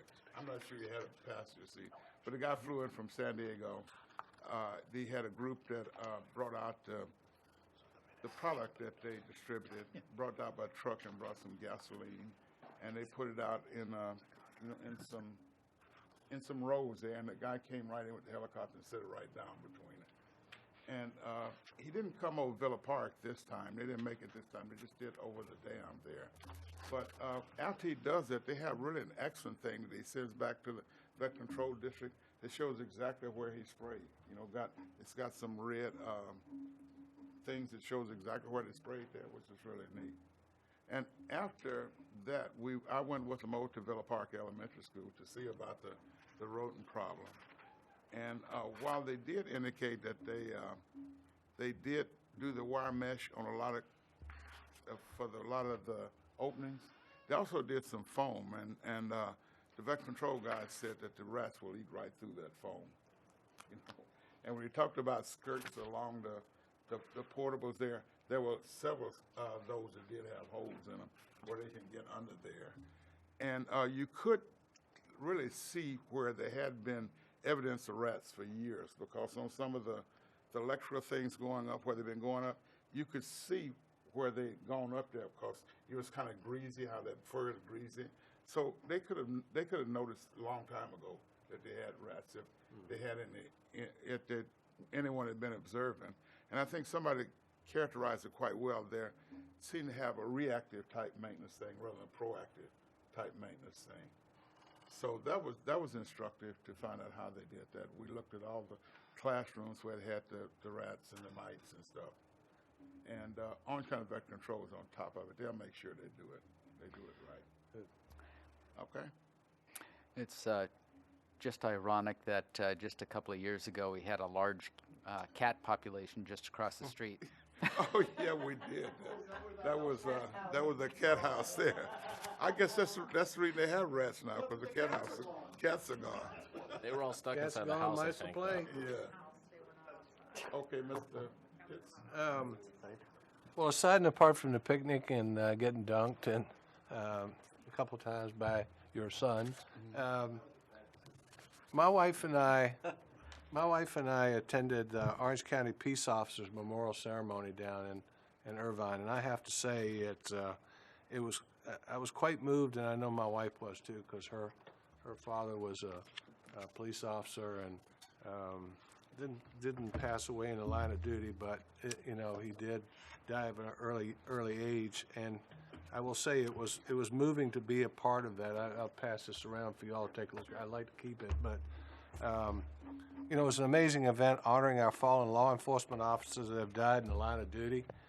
We're very, very fortunate in Orange County that we didn't lose anybody in the last 2 years, which says a lot about training and the environment and so forth that they create for themselves.